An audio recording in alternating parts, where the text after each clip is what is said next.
What's up, everyone? So cool to see all of you guys.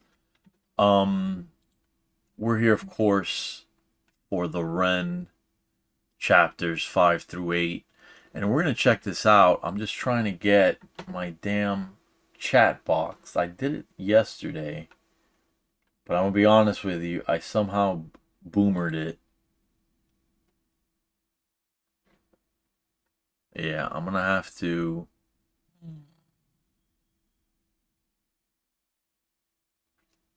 What if. The hell's this? No. What if. Not that. Ugh. Alright, perfect. Let's see. Sorry guys, I need to make it so that I can see all your comments, and I don't know the easiest way to do that yet, to be honest with you. So I'm having some difficulty here. And this is not moving. Why is this not moving? Oh Lord, boomering my way through everything.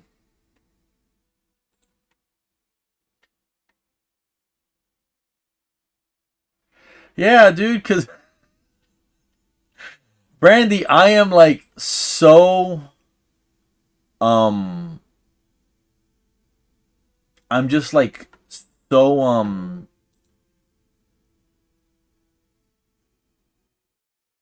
duplicate tab. Let's see, can I do that? And can I move this over here? Oh, I can. There we go. Aha! Not a boomer so much. That's kind of a cheat way to do it, but whatever. I don't care. All right, guys. So I am ready. I am ready now. Sorry for that brief that little behind the scenes stuff going on.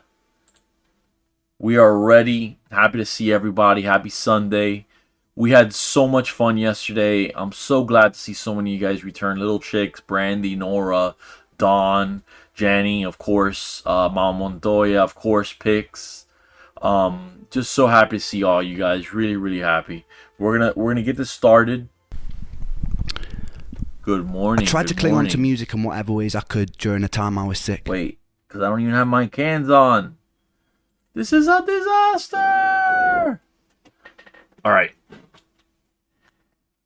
Let's get going, you guys. Dude, I think I'm gonna lose my car again, man. They had it fixed supposedly, and now it's got a check engine light. It's a new car. Just my stepson wrecked it, and uh, everyone hear me okay? See me okay? See the great Ren there? Hey, Aqua, good to see you again. Marmot, good to see you. Nice to see you. Scott, what's up, guys? All right, guys. Tons of fun we had yesterday.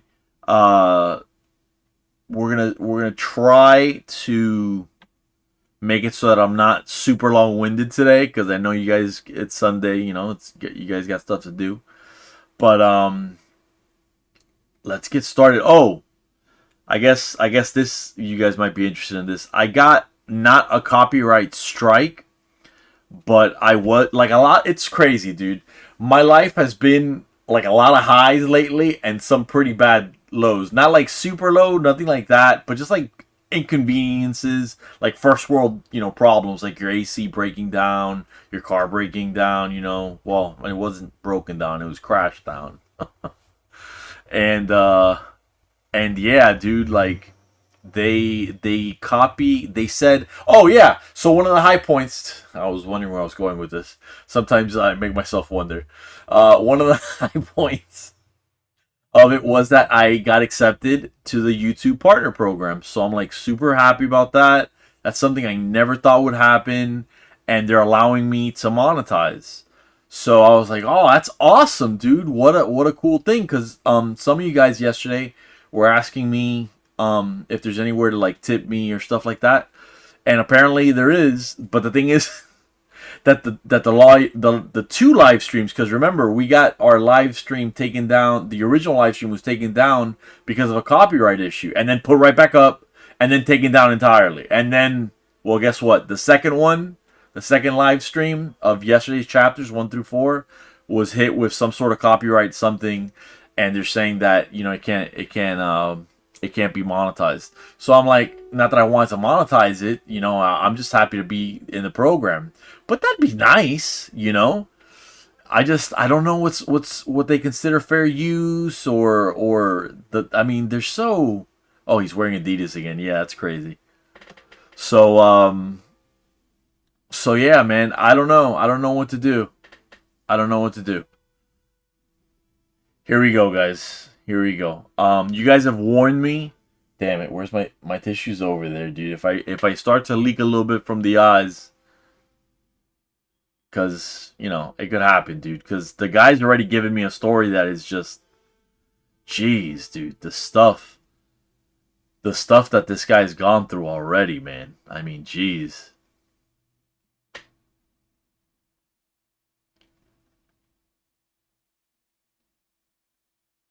A lot of talk has been mentioned about that whitelist, but damn, dude, like,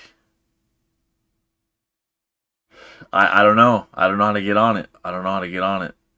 And I appreciate that, Samantha, but damn, if I skip the music, like, special music. And when I react to his songs, I never get... Have I gotten copyright? Oh, yeah. Fire in the Booth. But I think that's because that's a TV show in the UK, right? Fire in the Booth.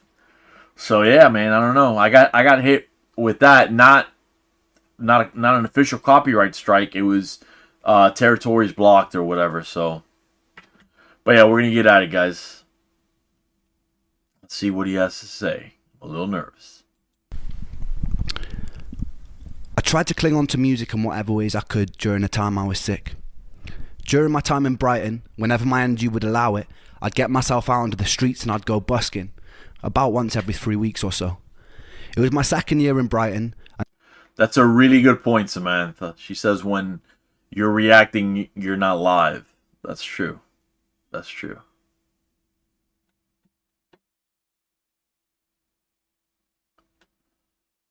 Oh, yeah, whatever you gotta do, Jenny. I just appreciate you hanging out. If you can come back, that'd be awesome.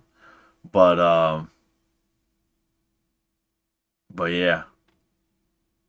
And I remember one evening heading home with my guitar and my busking amp after a couple of hours of playing on the street. I remember hearing this amazing ethereal voice while heading through the lanes, and I saw that it was coming from this 16-year-old kid. I've always had a deep admiration and feeling of camaraderie for buskers. There's something about the willingness to be able to bare your soul to a street full of strangers that really moves me. I noticed that the kid didn't have an amp. He was singing totally a cappella, but you'd only hear him if you were within a few meters of him. I knew from years on the street and singing a cappella than myself that an amp can change everything. I had this compulsion to offer him mine. I approached him and I told him that if he plugged in and sang while I played guitar, the whole street would stop in its tracks. And I was right. His voice soared across the street and people started stopping. Not long after, we had the whole street's attention. Something quite magic was happening. This was the first day that I met Sam Tomkins, someone who would be integral to my whole life changing later on. He had a friend... Sam Tomkins, I've heard of him in the comments section. Yeah, man. Oh, dude, this is gonna be crazy. I heard. I don't know the specifics, but yeah. Oh boy, okay. With him, this guy called Connor Honeysett, who would later go on to be my manager. For now, just mentioned Connor. Cool. Now they'd just be a couple of teenagers that I'd have to help out on my way home. It's funny how life works like that. It is. I kept up to date with what Sam was doing on social media. There was a part of me that felt like his successes allowed me to live vicariously through someone else who lived an alternate reality where I never got sick. He was getting videos on SBTV, writing and featuring with some amazing artists, and there were quite a lot of similarities in our writing styles, and all at such a young age. I wasn't really able to do any of that stuff at the time. I was mostly bedbound with the exception of the odd day that I'd be able to go busking. It could have been very easy for that feeling to turn into jealousy, but it never did. I felt truly proud of him. Years later, we go on to write a song together called Blind Eyed, which would transform the trajectory of my whole career. Notice that he was happy for him, not hating on his ass like so many people, because haters for some reason are at, in my anecdotally, it's like they're at an all-time high, dude, and I don't know what to make of it, dude. I really don't. Hey, Dave, Maria, thank you guys for coming in. Matt. During this time, I was still desperately jumping from one treatment to another treatment. And now that my diet had become more limited, I was trying new diets with no luck. As the options in the alternative health world started to dwindle, I started searching for answers in the divine. In the former years, I had moments where I found myself sitting in churches, talking in tears to whoever might be listening, or experimenting with energetic healing modalities like Reiki. With time, my searching started taking even more unusual turns. I started looking to things like exorcists. Once you exhaust all rational explanations and treatments, the irrational suddenly starts looking more palatable. I had a skeptic's mind, but I had nothing to lose because there were no other good options.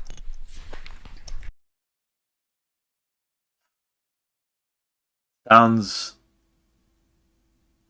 familiar to me, man. I tried acupuncture because I heard that it was such a good thing, and I had heard nothing but positive things about it. But dude, it didn't do anything for me. It was bad. It was bad. It was it was expensive for starters, which I don't know. Should healing ever be expensive? I don't know. But and I know, let's not get started, especially in America, right, of how expensive it is to get sick. Trust me, I know, my wife knows. It's, man, is it expensive to get sick. And then when you're sick, they expect you to pay, and it's like, how can I pay when I'm sick? Like if I was able to work and get you your money, I wouldn't be the sick dog that I am right now. And I'm just looking for a little compassion. But yeah, dude, it sucks.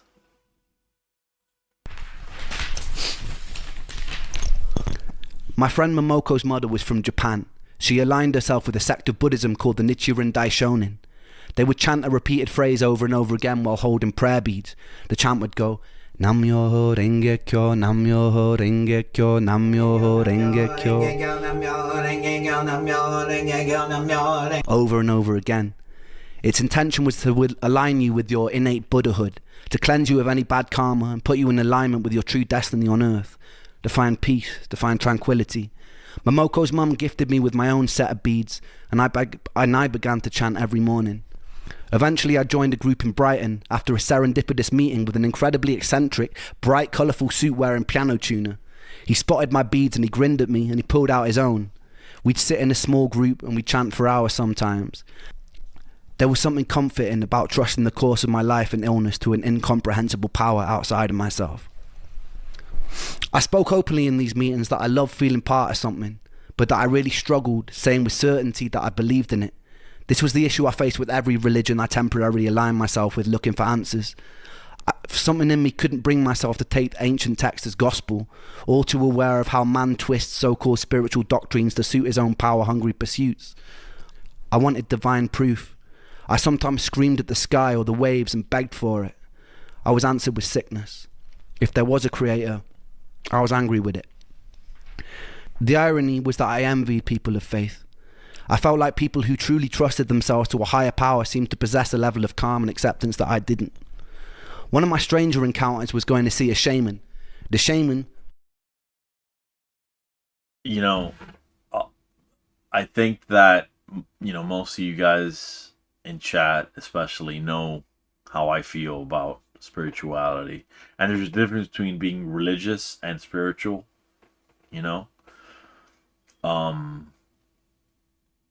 For me, personally, I have always been and am a control freak.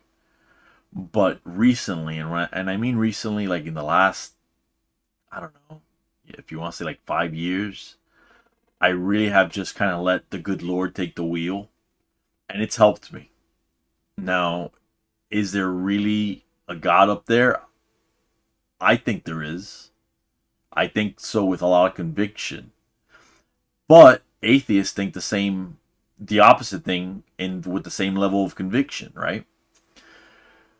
But it helps me, and faith is weird because the whole point of faith and one of the defining aspects of faith is to have the faith without proof.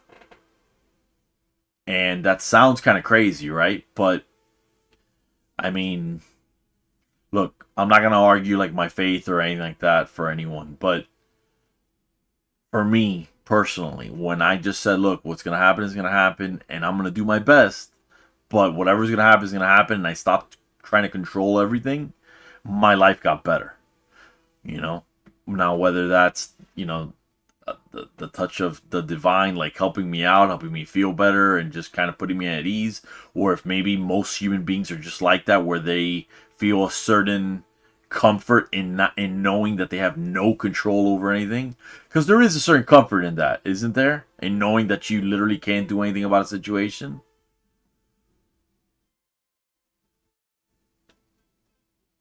Let me see.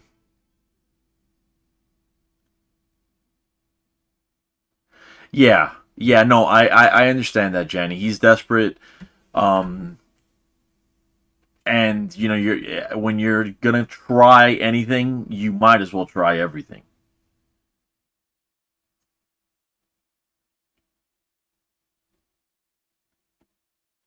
Of course, was a middle-aged white woman in a quite nice-looking cottage in Brighton. She told me to lie down, and she proceeded to lean over my body and made noises like coughing up phlegm while speaking an unknown ancient language that seemed to include whistling noises. After about 20 minutes of making distressed groaning noises over my back, she paused in contemplation for a while and proceeded to tell me that I'd been killed by a sword in my past life. She made sucking noises near the supposed stab site on my chest, and then she spat into a bucket. She then placed a little stone into my hand, and she told me that I had to bury it on a high hill in Brighton on the next full moon. The most depressing part of this story is during the next full moon, I did indeed find a big hill, dug a small hole, and I buried the stone in it. Surprising to say, fuck all happened. It was this journey into the spiritual unknown that led me to a very unsettling experience. I located a therapist online who had claimed to overcome ME herself. She specialised in it and dealt with people's past trauma, but also worked with energies like Reiki. I had to get the train to where she lived. She met me in the car and drove me in silence back to hers. There was a bit of an unusual energy about her. I've always been really good at reading people. I can't quite explain it, but sometimes when I meet someone, it's like I have a sixth sense for whether or not they'll play a significant role in my life. This person's energy felt alien to me. When we arrived at her, she told me that she sometimes would consult with her horses about people's health conditions. It was at this moment I knew that she was probably insane. Nonetheless, I shared a lot about my life. We got into the trauma of living with sickness, what it was like to constantly mourn your own life. It was comforting at first, and it felt like a safe space, until it got a bit weird. One day she offered me a glass of water before a Reiki session, and during the session I fell into a deep sleep. When I came around, multiple hours had passed, which was peculiar. Sorry, let me look for that right now, Samantha. And I appreciate you doing that. I appreciate you guys just trying to help me out, man. You guys are the best.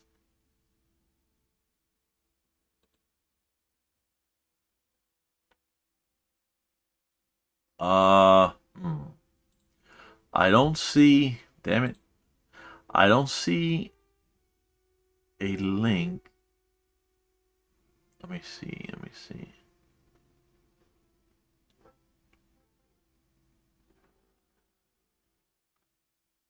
Copy and paste. Yeah, I don't see it.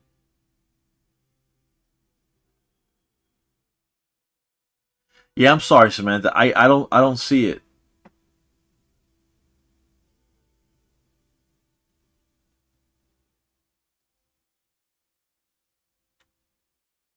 Trying.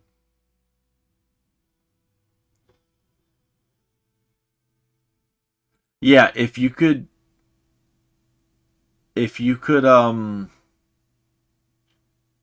either email it to me or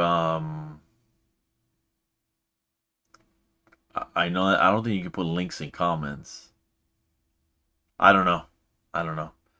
But emailing it, if you don't mind. I know I'm asking a lot, but if not, it's okay too. I appreciate you trying anyways. Yeah, I don't think I apparently they don't let you post links, only mods. For me. And I don't have any mods, obviously. I usually have issues with sleeping and couldn't drift off, particularly not in unfamiliar environments. She assured me it was total normal and to get plenty of water, and I thought nothing of it. Lines started getting somewhat blurry when she'd invite me for meals with her and her husband. I took it as friendliness, but I noticed that she started messaging me outside of clinic hours. One time I agreed to create music for her in exchange for some extra sessions. Not long after, I started getting strange messages in my Facebook inbox. She started telling me how she knew that all my previous songs had been about her, which they hadn't. When I dismissed this, she would sometimes message me saying that she was outside of my house. What?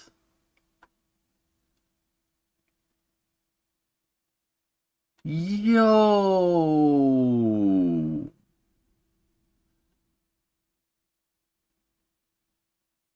What?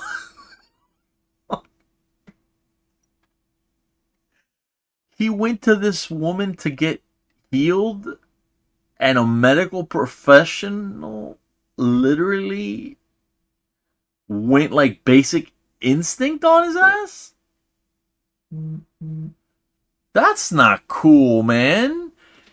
That's like such a violation of ethics. A guy's trying to get healed, and you're just like getting lost in this romantic fantasy. It is mental. It's absolutely mental. And I know that over in the UK that term is used more often than the United States. And I know maybe in the United States it hits a little bit harder, like the C word. You guys use the C word a lot more often than we do.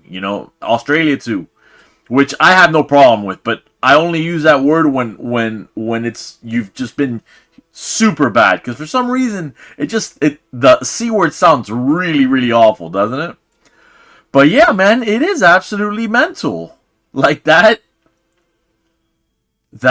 is crazy, dude.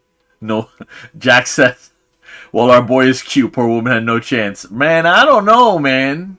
I don't know. Hey, Jane, how you doing? Oof. I mean, the talking to horses thing is kind of weird, but I like horses. So I guess me being an equestrian, maybe. And I'm not really. Yeah, my wife does too. My wife does too. I have this philosophy that words are just words. We give them power. And I refuse to let a word have power over me in any way. And she mostly subscribes to that type of philosophy too. But the C word still, even after all these years of being with me, the C word is still like, don't call me that. And I'm like, I didn't call you that. I just said you were acting like one. That's an insight into the married life. When my wife gets really, really mean and I'm like, you're acting like a C word, she goes, that's it. Now we gotta stop. But damn, man. I guess she is crazy, huh? Talking to her horses and looking to like I don't know, man. Like I talk to my rabbit, and my rabbit is really poorly trained, right? And he likes to trip me. You know what I mean? So he likes to trip everybody. He's a troll. Kind of like me, I guess. I'm a little bit of a troll. So I can't help but get like a kick out of the fact that he's really trying to trip me. And sometimes he trips my ass. And I fall like a jackass. And even when I fall, I'm like, dude, that was that was kind of funny that you're a little rabbit and you're doing like some daredevil stuff to trip me, you know.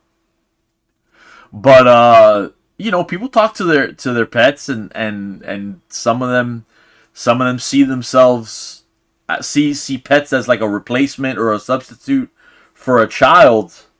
Um, I don't love animals like that.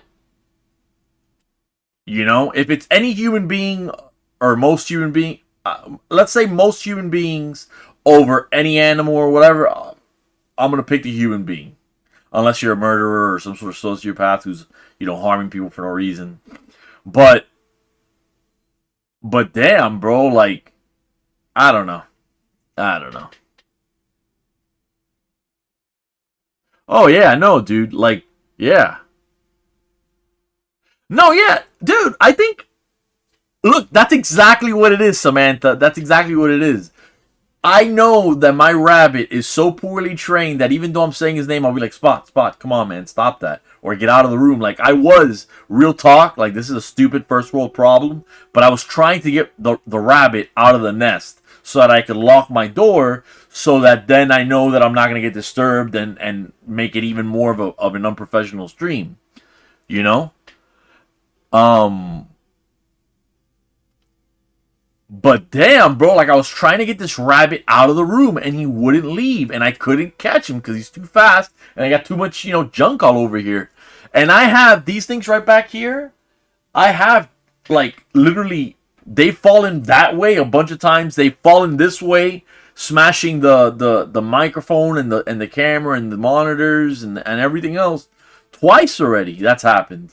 So I was like trying to be very careful to get him out of the room and he literally the only way I got him out of the room was to literally leave and have him try to trip me all the way back to my bedroom. And then I rushed back over here I wasn't faster than him, so it chased me that way and chased me back into the room. And then I managed to, I eventually beat the rabbit. Let's just say it like that. That sounds so stupid. I beat the rabbit. But yeah, he doesn't talk back to me.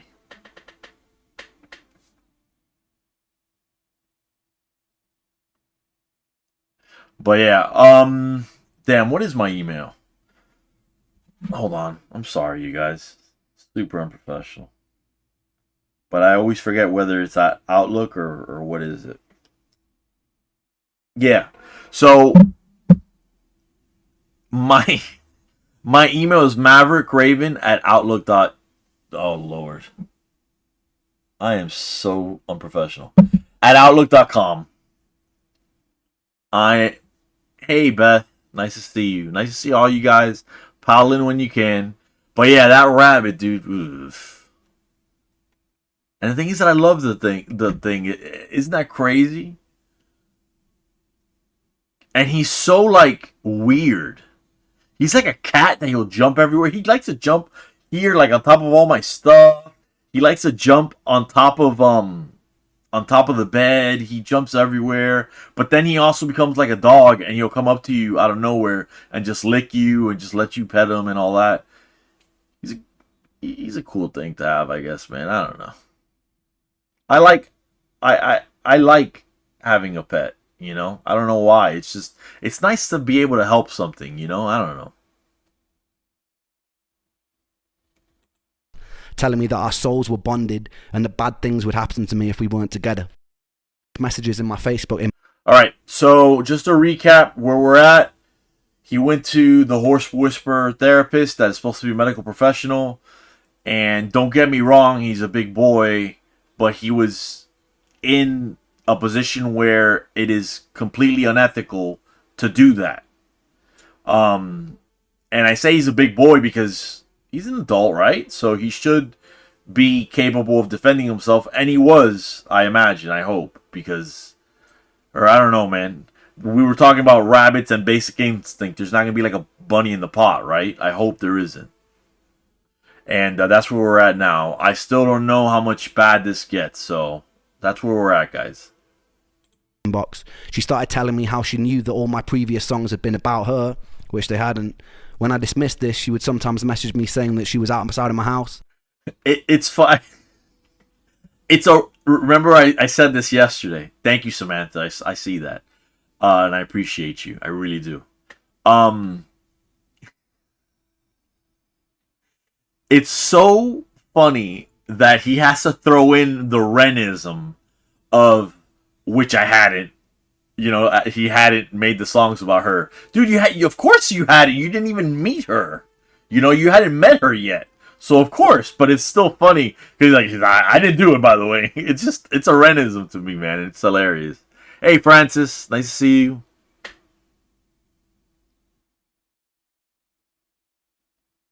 Oh, catch you later. telling me that our souls were bonded and that bad things would happen to me if we weren't together. To put it lightly, I was already in a pretty weird emotional place because of years of sickness. So having someone in the position of trust abuse their position like this shook me, and it shook my trust in therapy even more. Wow. It shook my trust in people in general. I told her to never contact me. In general? Wow. I've had similar encounters in the past where I was in a situation, or I should say in situations where I was just looking to this person for either a service or just friendship, and I had a few ladies that wanted to change the nature of the relationship. And for whatever reason, whether I was in a relationship, because that's something I'm pretty proud of. I know you're not supposed to, but I've never cheated on anybody I've been with. And I'm proud of that, because I think adultery is kind of the pits, man. Like, that's really, it's like stabbing somebody in the back, and you want to talk about, like, changing the way, like, a relationship is, like a marriage. When you cheat on someone, you have effectively tainted the purity, the sanctity of the bond that you guys had. And you guys can regain it. I'm not here to say, oh, you can't regain it. No, it's not that. But it's never going to be the same again. It's kind of like we talked yesterday about how when someone does something grievous or traumatic or both, that you now are changed, and the future that you were gonna have that we don't know about now, that's gone forever. And therapy can only get you so far. I don't think that there is such a thing as going back to the person that you were meant to be or you were going to be. You know what I mean?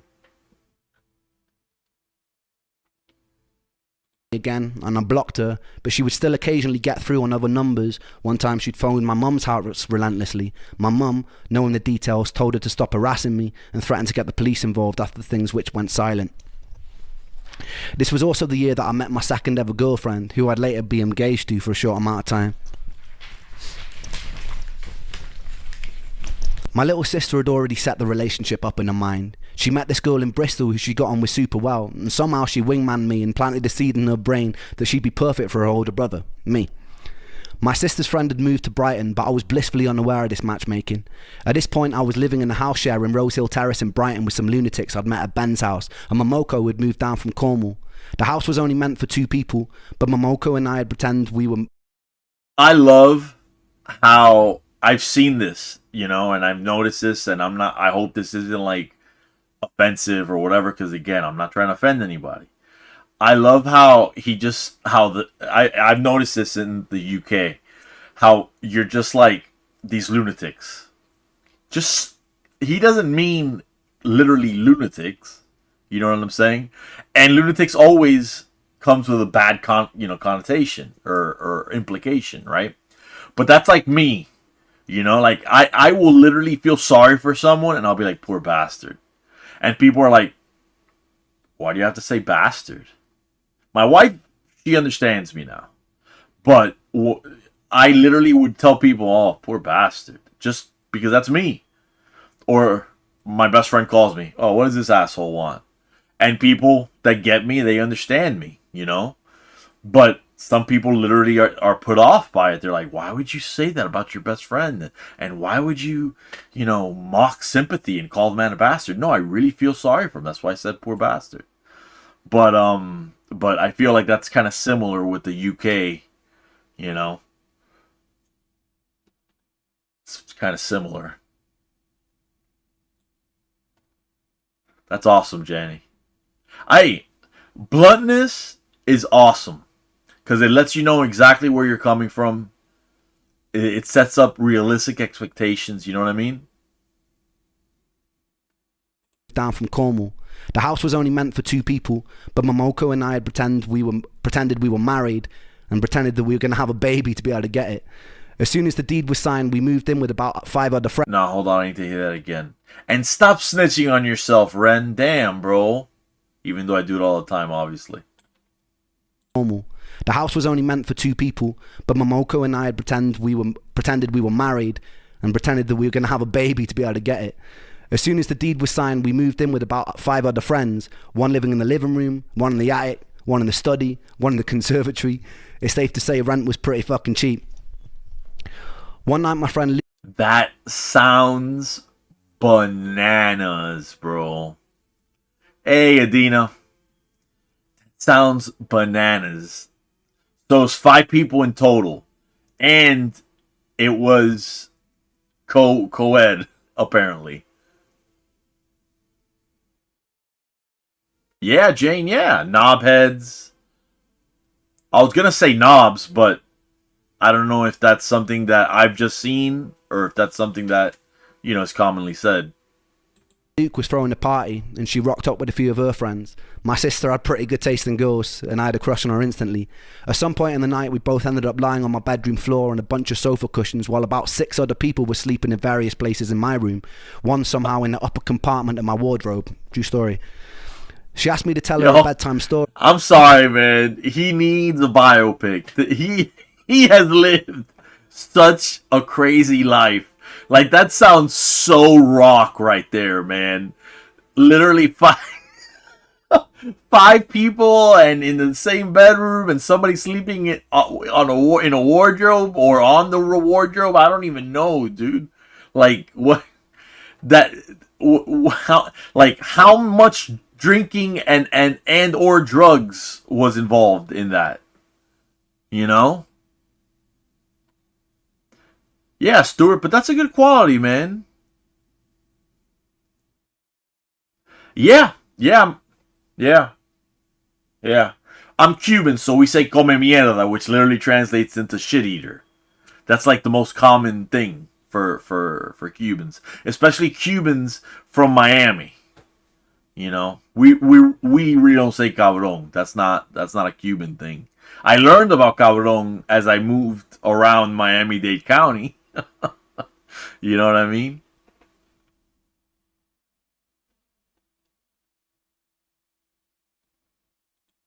And I made up the most unhinged story I could think of. By some sort of miracle, she found my madness endearing, and we ended up kissing a lot and staring into each other's eyes till we fell asleep. It's strange navigating a relationship when you're sick. I couldn't go out to eat at restaurants because I was allergic to everything. I didn't have the energy to do most normal things that couples do. Some days I'd be so full of brain fog that my personality disappeared, and it was hard to explain that to someone without them thinking that maybe you were just being a bit off with them. I think losing Joe, losing Callum, losing the record deal, losing my last girlfriend, it had all made me wary of getting attached to good things. Quite a lot of my illness made me feel ugly. Yeah, I can relate to that too. It's like when you're used to things going only bad, right? Or at least that's how you perceive it, right? And what I always say, perception is reality. That's another Mavism, right? When you perceive that really only bad things happen to you, when something good comes along, you don't want to ruin it by thinking, oh, this is just gonna end. But it's hard not to think like that. Like, this poor man has been beaten down by life. And I don't like to use the word victim, I really don't.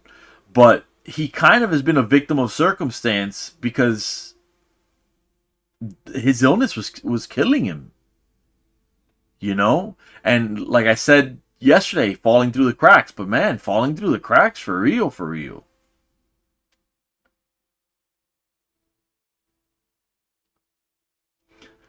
Have I never crashed at a friend's? Uh, I've rented. I've had to rent like an impromptu hotel room, and I mean hotel, not motel. Which that I know I was.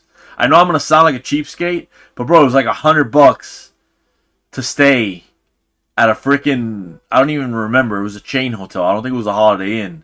But impromptu things because your friends are too drunk, off your ass, and you're illegally drunk off your ass. So you have to avoid being seen. So yeah. But passing out like that, like don't get me wrong, I used to drink to excess a lot. But damn, like yeah. Well, who am I even fucking with here? Yeah, probably. But obviously, I didn't. I didn't register it too well because of the alcohol involved.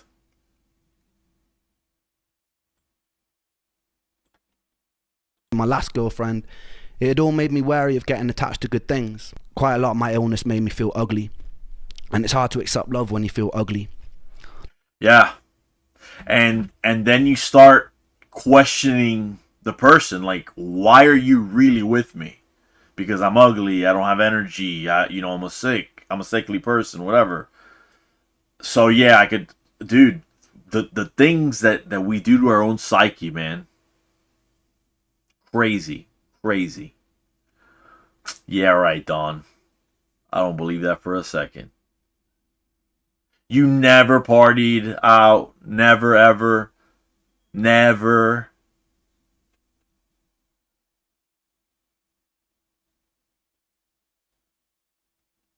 And yeah, you're right, Jane. It's exactly like that. It's exactly like that. Nonetheless, she did love me, and with time our relationship grew. That's awesome. I hope. Oh no. It was around this time I was contacted by a woman called Jennifer Breer, an incredibly inspiring woman whose journey seemed to parallel mine. She was an incredibly ambitious PhD student at Harvard who one day was struck down by a mystery illness that confined her to a wheelchair. She spent most of her life tirelessly searching for a way out. She was doing a Kickstarter to raise money to make a film called Canary in a Coal Mine. It would later go on to be renamed Unrest, and it would go on to win multiple awards, and it's still watchable on Netflix to this day. It's an incredibly important and very moving documentary about the horrors of living with ME. I recommend everyone checks that out. At the time, I started health blogging. I created a series of video diaries that I named Me versus ME. It would be a video. That's fucking clever. That's pretty fucking clever.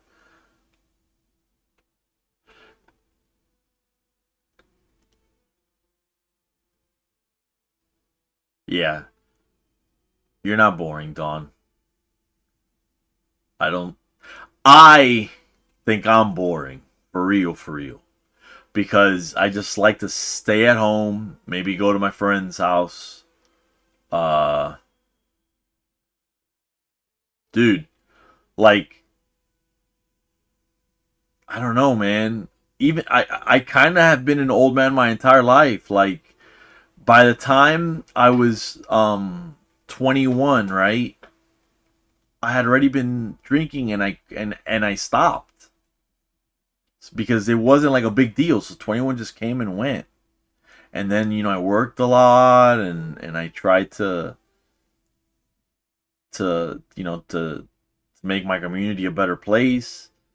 But as soon as like I was off the clock, it would just be to come home, dude. At that time, though, at that point, I was single, and every once in a while, I would hang out with women at their homes or at my house. I had a nice little condo that I had bought with my mom, obviously when she was still alive.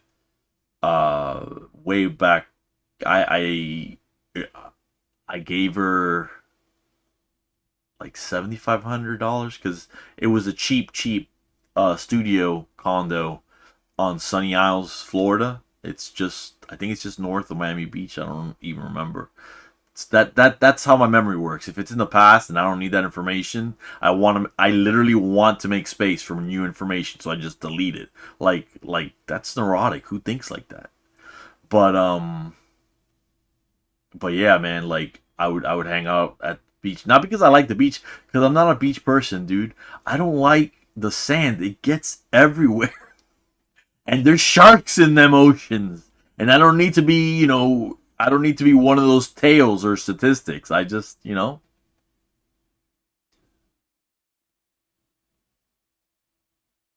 Oh, you watched the documentary, Susan?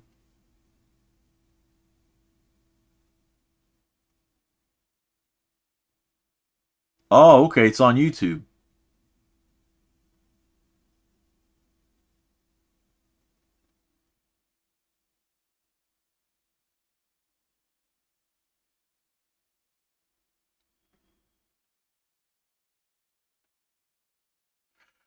I am not, I'm a happy drunk.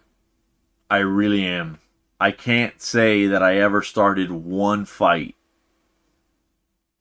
I did drunkenly fight because of my buddy starting a fight, but I would never like say I would be aggressively drunk. I've never.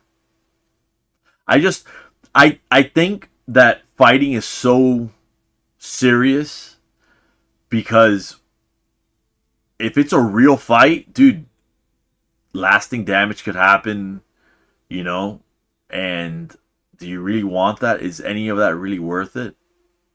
Come on. Thank you, Sheila. I appreciate that. I'll check that out and I'll share it. All right, guys, here we go. I think this is super clever, dude. Me versus me. Emmy, sorry. That is very, very clever. See, even in little things like that he's doing, which by the way is to help people, right? He's still being clever and creative with it.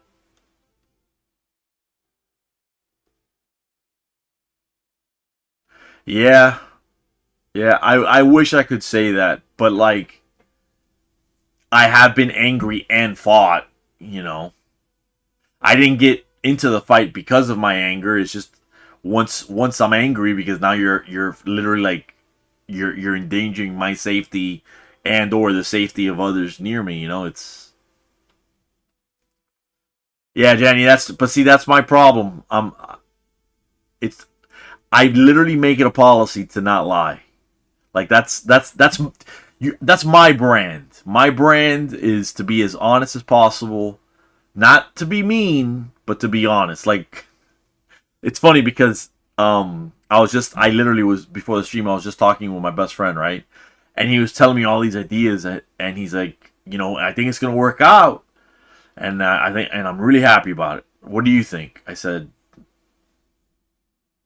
change the subject because I didn't want to answer the question.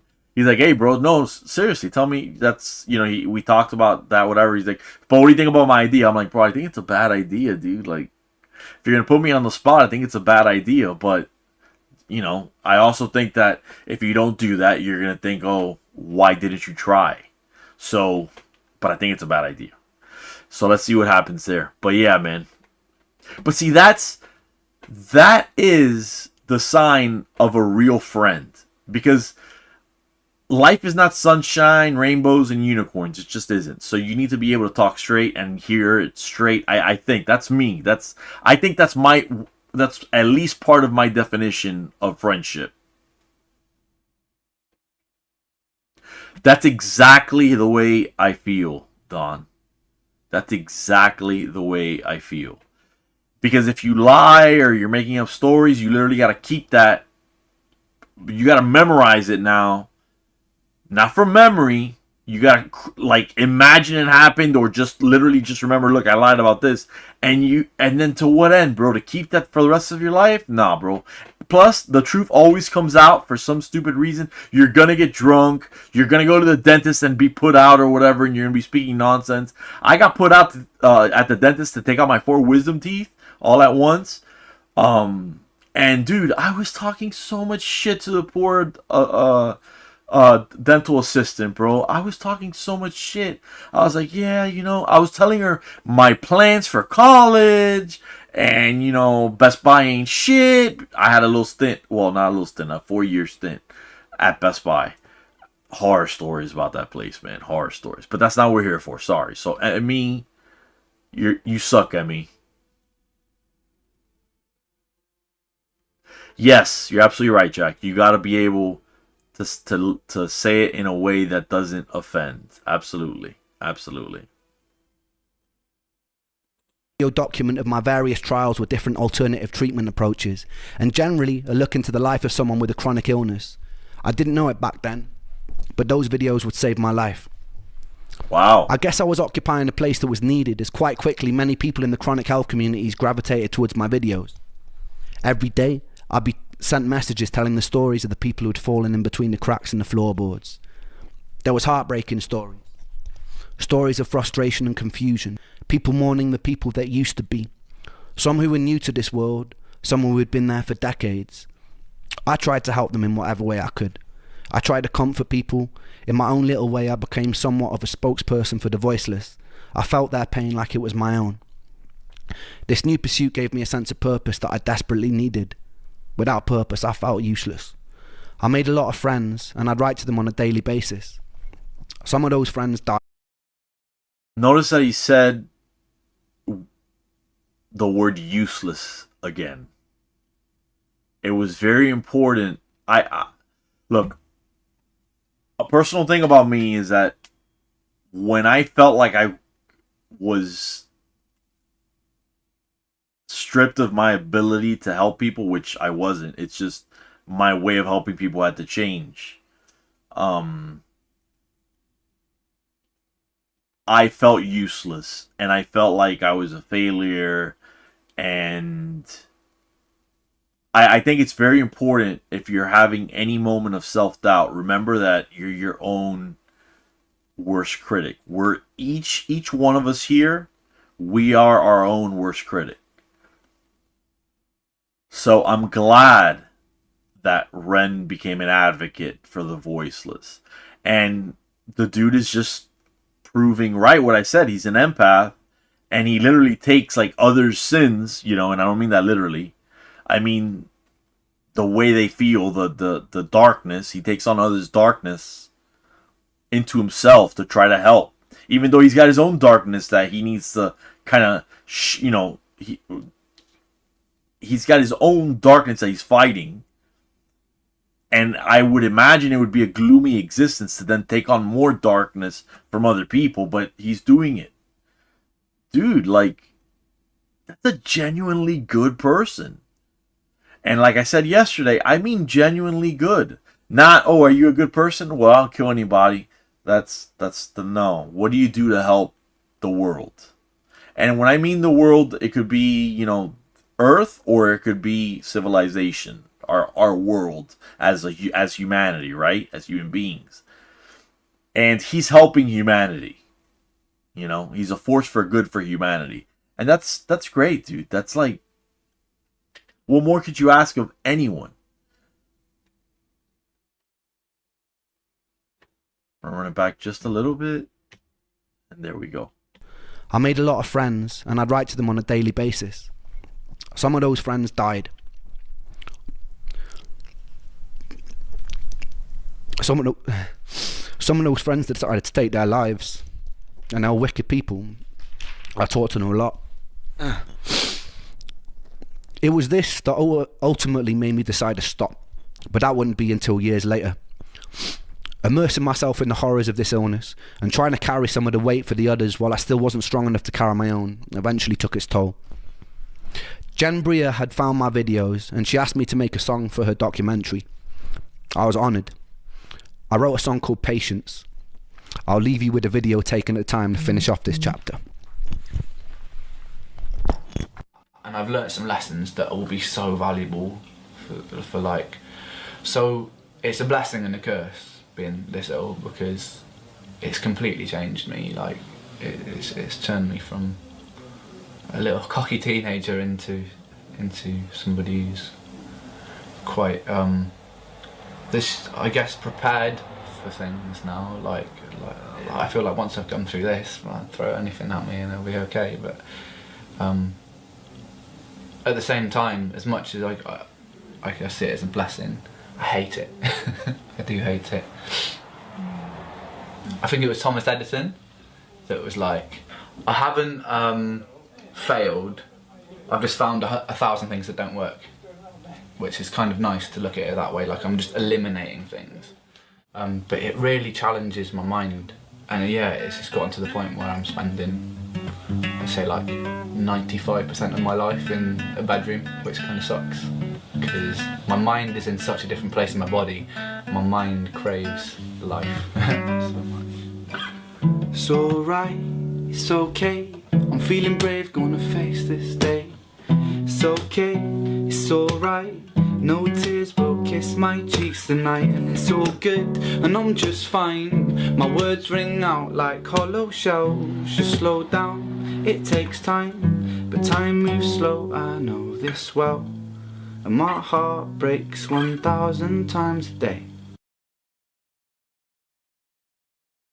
Wow.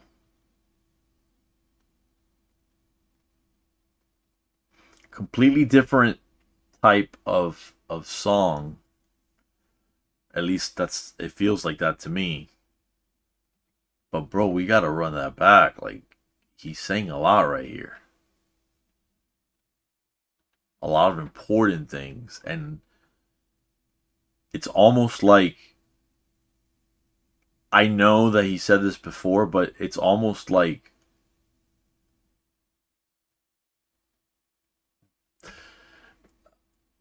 dude needs an outlet. He's crying for help. And this is like his Hail Mary.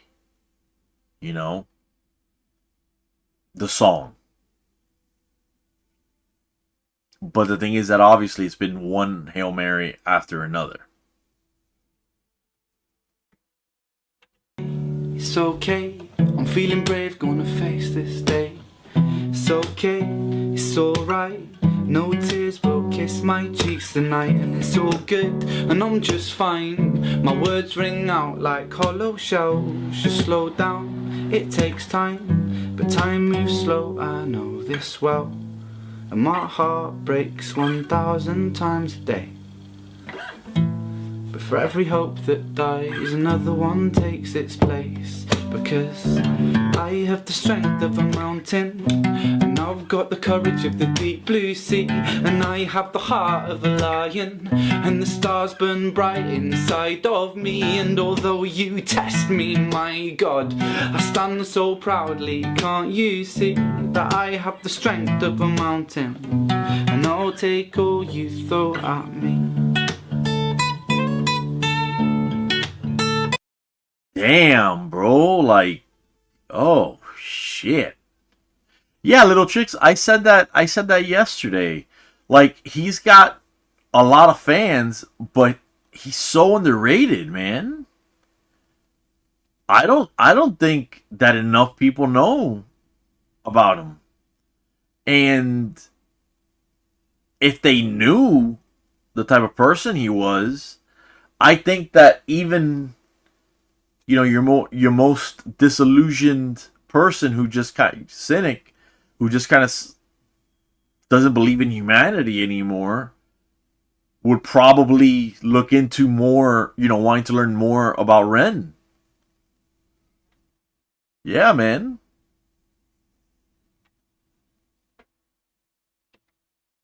Throw at me. It's so sad.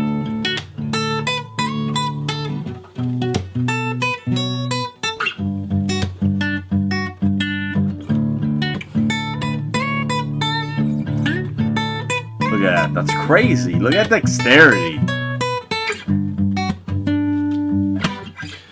This world is quite scary, I know that, 'cause I've been here for some time. But all that prepares me for a day when I can truly shine. 'Cause I've been so broken, and picking up fragments of myself, I'll glue them back together, so I can stand at the edge of this world and yell that my heart breaks 1,000 times a day. For every hope that dies, another one takes its place. Because I have the strength of a mountain, and I've got the courage of the deep blue sea, and I have the heart of a lion, and the stars burn bright inside of me. And although you test me, my God, I stand so proudly. Can't you see that I have the strength of a mountain, and I'll take all you throw at me.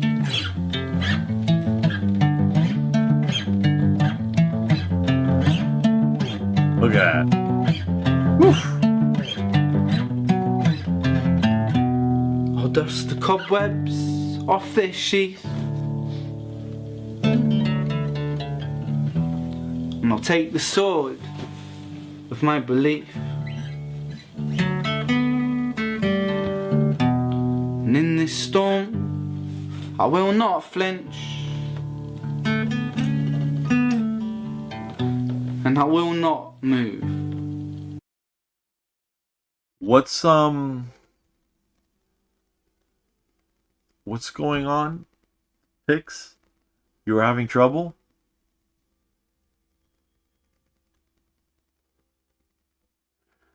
Come on.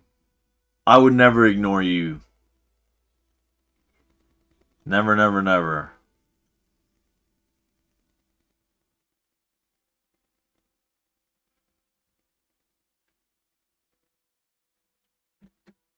Alright, let's run it back. In this storm I will not flinch, and I will not move. No, not an inch.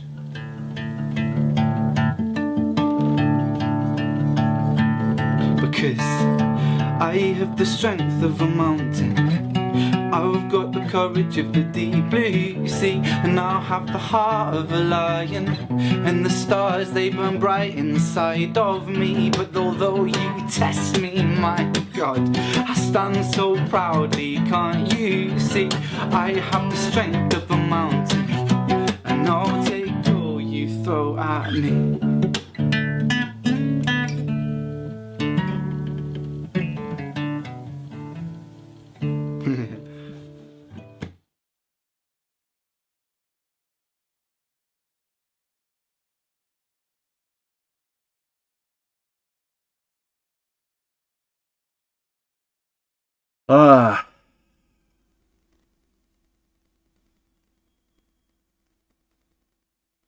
Aqua. I'm glad to see that it was the perfect time for you. That's great.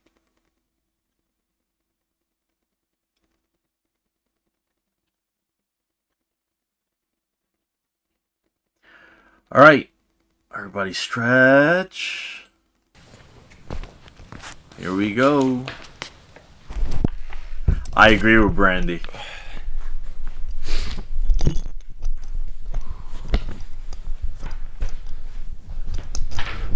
I'm going to try and hold it together throughout this one. Uh-oh. Oh, shit.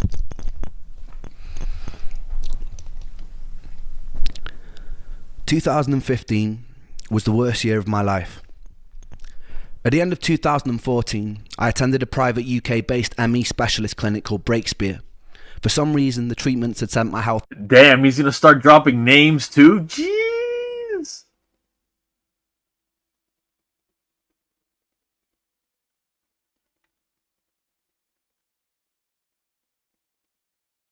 That is crazy.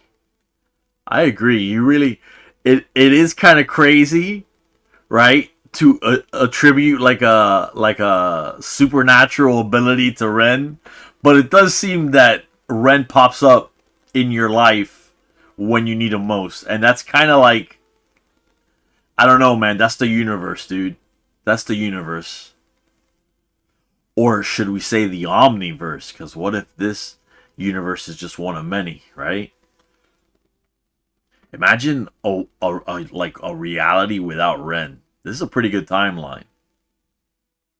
So this is really rough, huh? All right.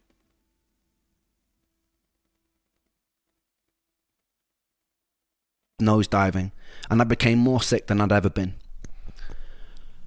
I became so weak that I couldn't walk to the bathroom without needing to lie on the floor to recover. I couldn't focus on anything. I couldn't read. I couldn't watch TV. All I could do there was lie there in pain. It was obvious during this time that I needed to move back home with my mum again. Oh, man.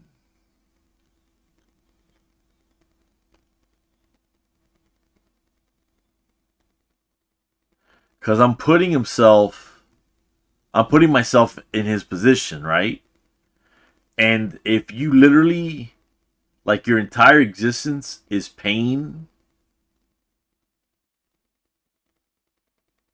Because, look, I deal with chronic pain too, you know? But if you, I am sure that my pain cannot compare to that type of pain. I'm just lucky, I guess, that I wasn't in that much pain, or that I'm not in that much pain. Because that's crazy. To just lie there and just be in pain. You know what I mean? Just my existence is like it's like a hellish existence.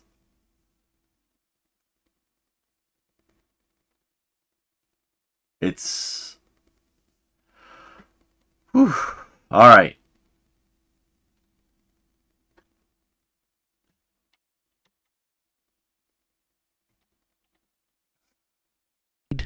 I couldn't watch TV. All I could do there was lie there in pain. It was obvious during this time that I needed to move back home with my mum again. She moved to Cardiff with a new husband, and they had a spare room, which became my tomb for the next 8 months. At this point, I was so weak that the most that I could manage to do a day was to take a shower. The rest of the time I was confined to my bed. I started reacting even more severely to foods, so every single meal had to be blended into soups or broths to avoid negative reactions. Pain constantly shot through my shin bones and through my feet, like splinters. My stomach would gurgle, and the muscles in my body would constantly twitch, spasm, and ache. My body felt drained of every single ounce of life, and I was so tired, but I was too wired to sleep. I was so full of mental fog that reading a single page on a book seemed impossible. The daylight coming in from behind the curtain hurt my eyes. Loud sounds felt overwhelming. All I could do was wait and pray for sleep, knowing that when I woke from it, nothing would change. I wouldn't feel in any way rested, and all the symptoms would persist. This went on and on and on. It was day after day of physical and mental torture. I thought of concentration camps, of prisoners of war being tortured. At least the escape of death seemed likely. During that time I never got breaks. My whole body burned. My brain was on fire, and I had nowhere to hide. In the merciful moments where I could concentrate, I tenaciously trawled the internet, looking for ways out. My research drew me to a procedure called a fecal transplant that was having success managing things like Crohn's disease or colitis. And C. diff. But it's the jury is still out on that. I mean, there's a lot to suggest that fecal transplants are going to be like really, really used in the future. Like, they're suggesting, that we might literally get to a future where people are buying each other's poop just to change their biome. And it's, I don't know, man. Like, imagine if like really pristine, healthy athletes are like selling their poop. Like, what type of world would that be, right? That's nuts, man. But ladies sell their eggs, and men sell their sperm. Ay. This is my defense mechanism, I guess, against some really heavy shit, because this is crazy. This is like saying that he was in hell is not doing it justice at all. At all. Because he's describing little things that it's not only, it's like, imagine death by 1,000 cuts, but on top of that, you're also getting stabbed, you know, through the heart with a fucking bastard sword or something. You know?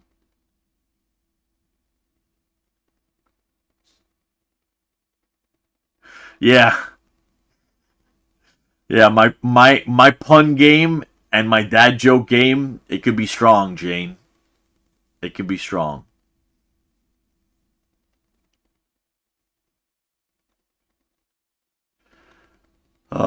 Nice one, Stuart.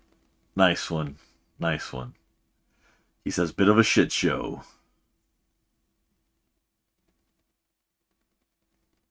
Yeah, that's exactly the thing. Like, you could say he was in hell, but I don't feel like hell would be this busy.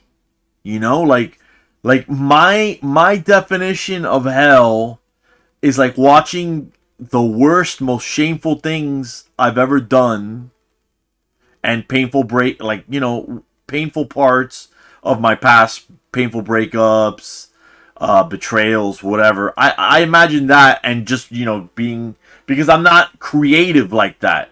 But then Ren is spitting here his you know, story, which needs to be made into a biopic. I don't care what anybody says. Dude, like, little things are going on, and they all suck. On top of the fact that his body is burning, his brain is being fried. On top of all that, it's crazy. All right, run it back. Here we go. Physical and mental torture.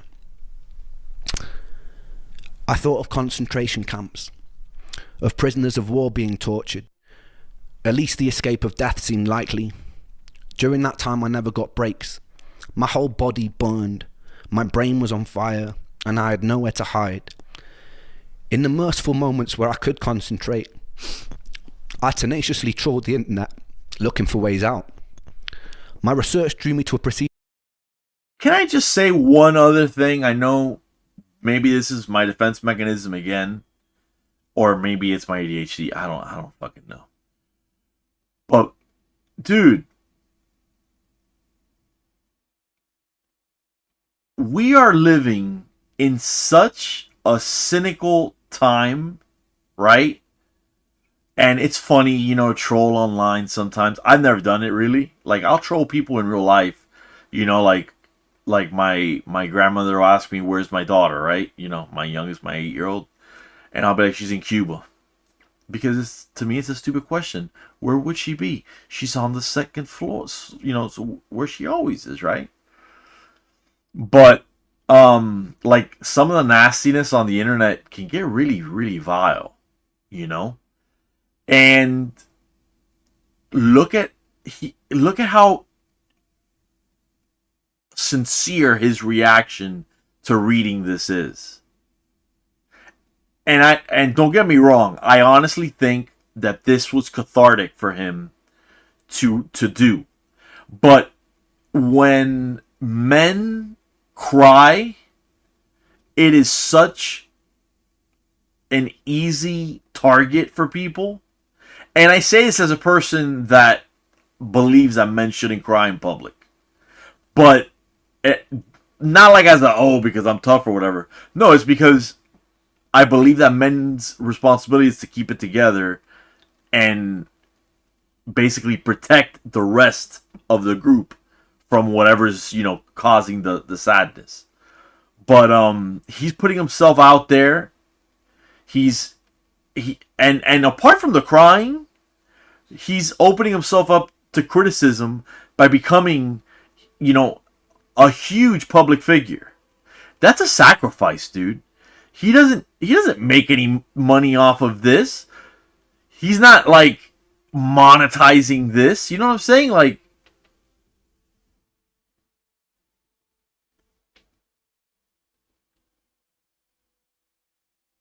called a fecal transplant that was having success managing things like Crohn's disease or colitis. He had also gained success in some select cases of autoimmune conditions like MS too. At the time, I felt like much of my issues were caused by dysbiosis, which means an imbalance in your gut flora. I noticed that all the food intolerances started after a large course of antibiotics for the parasite. I wondered if the parasite had wreaked havoc on my microbiome before I nuked it with antibiotics that worsened it further. Fecal transplants can introduce a whole host of probiotic bacteria into your gut, and it can re-establish a healthy homeostasis. Yeah. In normal person speak, I wanted to pay to put another person's poop in my butthole. I carried on filming videos from my bed, blogging my experience. I was pretty convinced that during this time I wouldn't be alive much longer. And that's kind of a procedure that I imagine would get a lot of bullshit from immature people. I think it's incredibly strong and needed, and I think it's very benevolent of him to do it.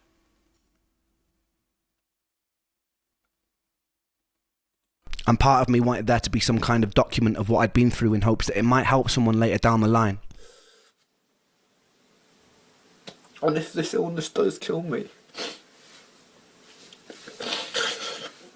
then I want this video. I want somebody who can take notice of this video and do something with it. I had a fundraiser open to save money for the...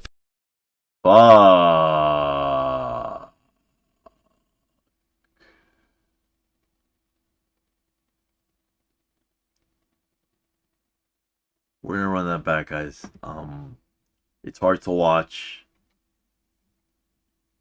but this is a man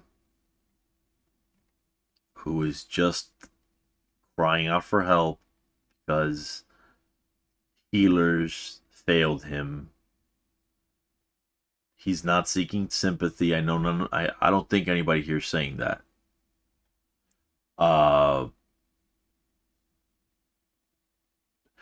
It seems like he absolutely was thinking that, Little Chicks. And I don't know him, and I'm not some sort of telepath, right? But I bet a large part of him probably wanted to check out. I think a large part of him probably wanted to check out to stop it. You know?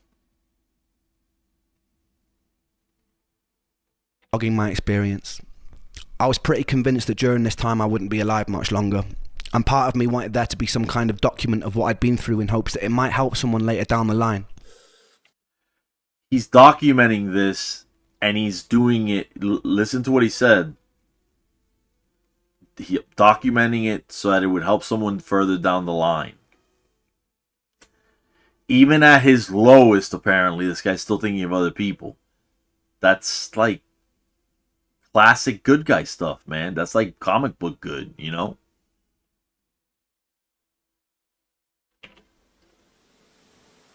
And if this illness does kill me, then I want this video. I want somebody who can take notice of this video and do something with it. I had a fundraiser open to save money for the fecal transplant, which was very slowly creeping up. I needed to save $6,000 in total.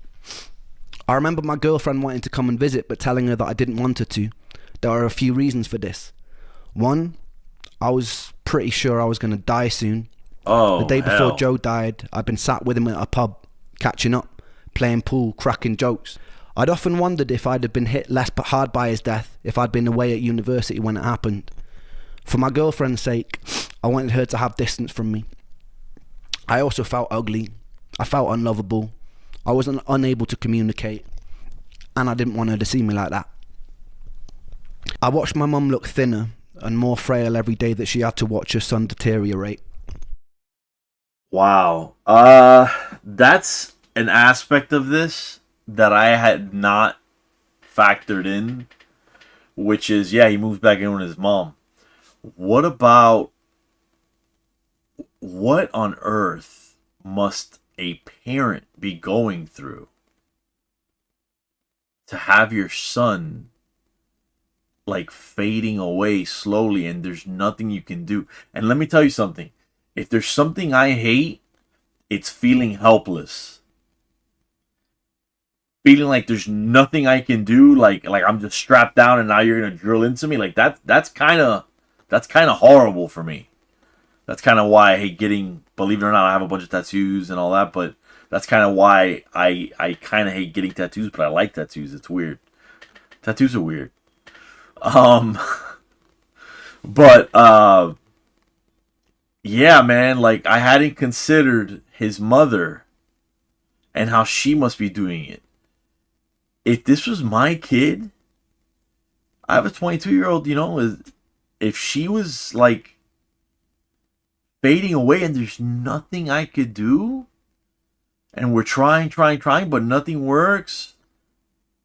Dude, look, I've said it before. I totally understand why people feel as if, you know, there's no God, because why does God let bad things happen?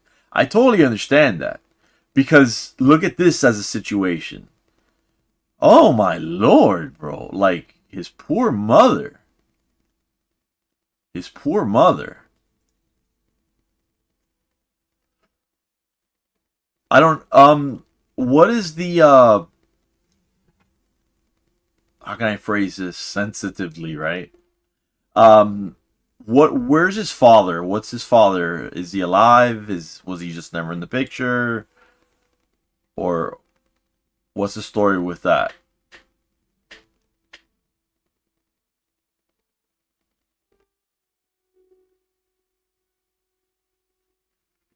Oh yeah, dude.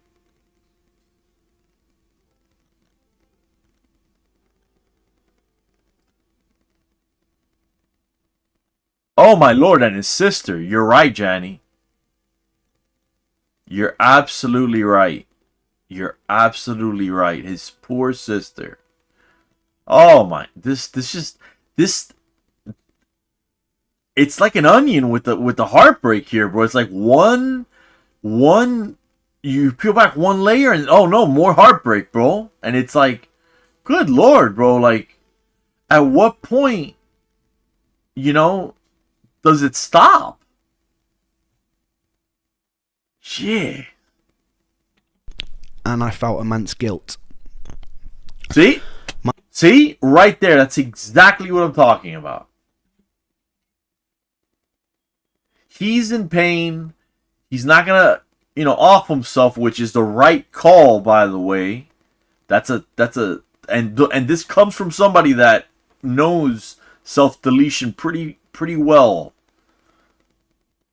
But it would be wrong of me to say that I don't understand why you feel that way. But it is not a give me 1 second, guys. I told him.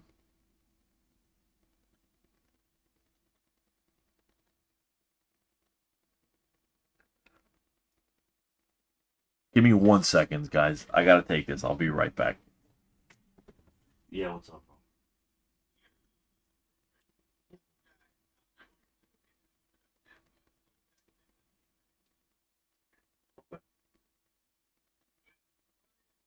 Hola, ¿cómo estás, caballero? Él solamente quería verificar que la obra va a costar 130. ¿Está bien? Déjame ver. Ponlo en el teléfono.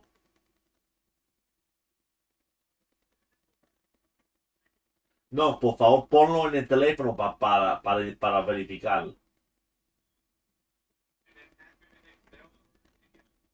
You're killing me, bro. I'm in the middle of a live stream. He says it's for the he says it's for the front two windows and the front one for 130. Okay, put if you want, put them real quick with the Zelle thing.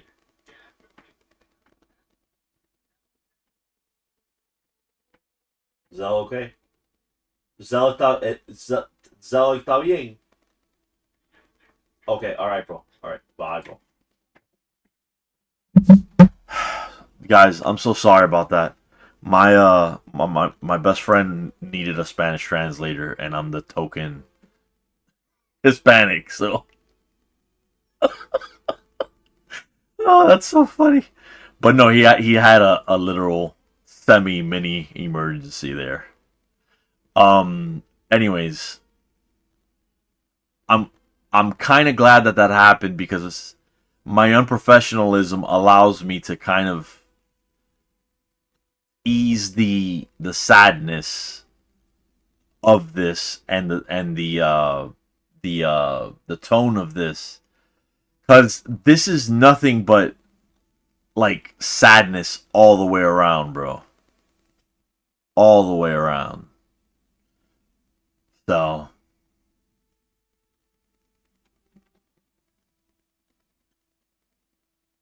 deteriorate, and I felt immense guilt. My mum would often walk in and find me either crying on the bathroom or kitchen floor, having no energy to get back into bed. She'd often sit with me and massage my feet, which always hurt, and she'd hum melodies to me like she would do when I was a little boy. During this whole time, I hadn't picked up my guitar. I barely had any sunlight touch my skin, and I lost a lot of weight. I was about 130 pounds at my lowest, about 8 or 9 stone, which for someone who is 6'1" is very skinny. My average holy shit! I was gonna ask you how tall he was. So, damn. And he says here his average weight is usually about 168 pounds. So he was 38 pounds underweight. Wow, dude. Wow. That's really bad, bro. I mean, 168, that's normal. Well, you know, what the BMI would say that's normal. But, wow, man, 130 pounds. At 6'1". Woof. About 8 or 9 stone, which for someone who is 6'1" is very skinny. Yeah. My average weight is usually about 168 pounds, 12 stone. Every day the same thing. I'd wake up in pain, eat a meal of blended vegetables and chicken. And what an existence. You're literally I mean, it's vegetables and chicken, you know. I'm big with being grateful for your food, right? Like, I'm really big on not wasting or throwing away food. I come from a family that knew poverty for a while, and food was like not to be disrespected, you know. But bro, like, let's be honest, for most Americans, chicken and vegetables constantly or whatever would be like, it would be a problem, at least for a lot of people. But then on top of that, you're blending it or whatever. Oh. Yeah, Susan, for real. Whew. Lie with my eyes closed for hours while the world seemed to spin erratically, and I'd often cry as the bones of my legs felt like they wanted to grow out and burst out of my skin. That's graphic. Despite this, what I didn't know is things were about to get a lot worse. Oh my gosh, bro. Come June, I've been in bed for about 6 months straight. I've regained some energy to leave the house every now and then to go shopping for groceries with my mum, and I've finally reached my target for the fecal transplant, and my mum drove me to the clinic to get the procedure. Everything seemed to go as smoothly as it could for such a bizarre experience. I received a colonic irrigation, which was like a car wash for your colon. Actually feels pretty good. They then proceeded to put someone else's excrement in my behind. Negative. They would repeat this process for 5 consecutive days. When I got home, I realised I felt a little odd, almost manic, and I was hopeful that this meant my energy was coming back. But it wasn't a nice feeling. As the days progressed, I started to feel an innate sense that something was very wrong. It seemed my immune system was going into some sort of overdrive. My brain was buzzing, and the more time that passed, the more uncomfortable I felt. I remember early one morning, I was lying on the kitchen floor after attempting to get a glass of water. My body hurt so much that I was digging my nails into the laminate flooring, screaming, and my mum ran in and asked me what was wrong. I remember repeating, I don't want to go, I don't want to go, I don't want to go, over and over again. I felt myself falling down a deep tunnel in my mind, almost as though my entire soul was tumbling down into an abyss. When I finally crashed to the bottom, I was hit with this immense feeling of stillness and peace. I stopped crying, I sat up, and my mother looked at me, puzzled. I have not felt to this day that sort of serenity that I felt in that moment. I looked around the room and everything seemed to have gained a clarity and quality, but what was most peculiar was the feeling of stillness. There seemed to be some sort of respite from the mental torture and fog in my brain. I still to this day have no explanation for what happened. I looked at my mum, I smiled at her calmly, and I told her that everything was okay now. Her partner Michael came in, and I remember them both looking at me, perplexed. I started speaking fluidly for the first time in months, but it wasn't quite me. I was cracking jokes, being witty. My mum would laugh nervously. I remember feeling as though I was coming up off an ecstasy pill. I felt this underlying feeling of euphoria. I caught myself occasionally erratically snapping my fingers or making whistling noises in between sentences, or staring at some empty part of the room as though there was somebody there, then snapping back to the space and talking to my mum. What? What the fuck? This feeling of intense euphoria lasted about 48 hours. During this time, I'd adopted some newer strange behaviours. Everything in my room that wasn't parallel bothered me, so I had to make sure it was aligned and facing the same direction. The whistle and the finger click became a new tick, and it started rising in frequency the more time that elapsed. I also noticed that I get stuck on words or sentences when talking to my mum. For example, if I was saying a sentence like, "I'm not sure how I'm feeling today," I would sometimes get stuck on the whole sentence or just a word from it and repeat it about 30 or 40 times before I could move on to the next. So I'm not sure how I'm feeling today, feeling today, feeling today, today, today, today, today, today, today, today, today, today, over and over. I can't really explain why, but it's like saying it carved out a safe space for me. After about 2 days, that feeling of peace and euphoria was swapped out for a feeling of immense dread and doom. So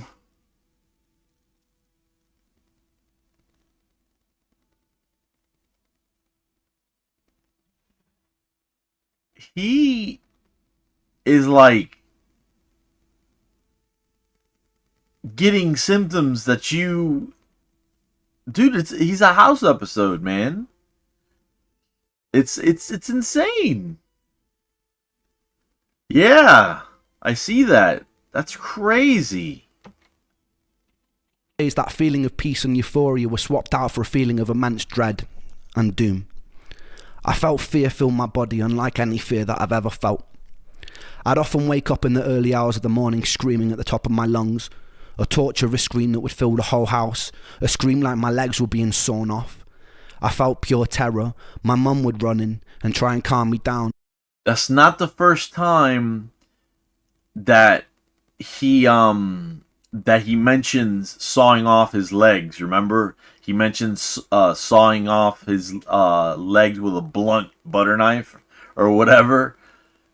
It's and that's how you know that he's recalling from memory,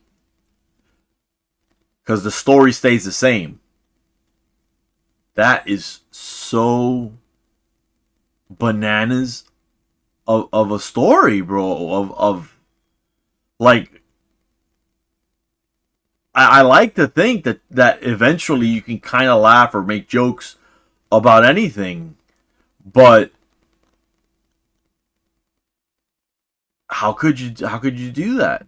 Wait a second. Pixie is here and invisible again? All right. Let me see if I can make Pixie a mod and that'll change it.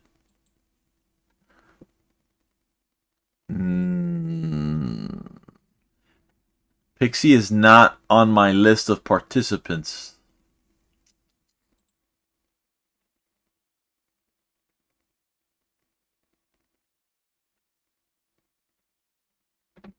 It still hurts to this day.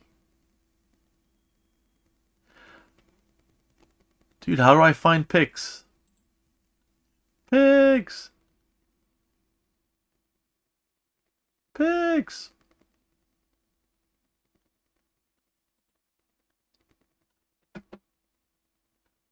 Oh no. I'm stuck. Okay, next time I see pics, I'm gonna ask if Pix wants me to make, gosh, excuse me.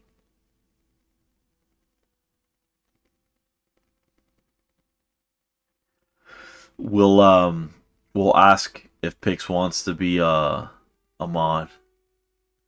Yeah, absolutely. Yeah. Dude, she's like not only been encouraging, she's supported it, she's been here the entire time.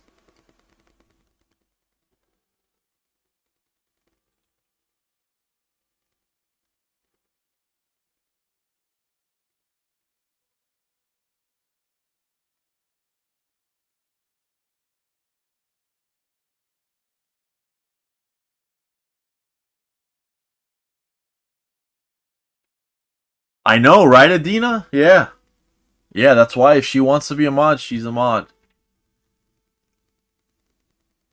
Sawn off. I felt pure terror. My mum would run in and try and calm me down. Sometimes I'd be thrashing, hitting the mattress, pounding the walls. It usually ended up in me exhausting myself and her stroking my head in her lap as I sobbed and repeated the same words over and over again. Everything in these moments terrified me. The compulsion to make everything parallel became a necessity. Whenever I was in the kitchen or car and the dials were facing the wrong way, it taunted me. My mum started taking me to a weekly talk therapist in hopes it would stop me from killing myself. I did catch myself researching the most painless ways to do it. I often daydreamed about death, and it made me feel at peace. At this point, intense... I knew it, bro. Yeah.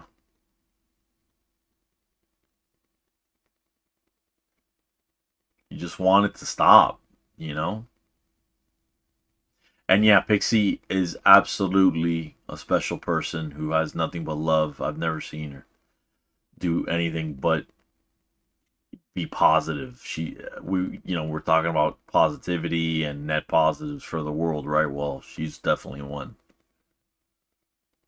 I can't find her though. And I don't know if she wants to be a mod.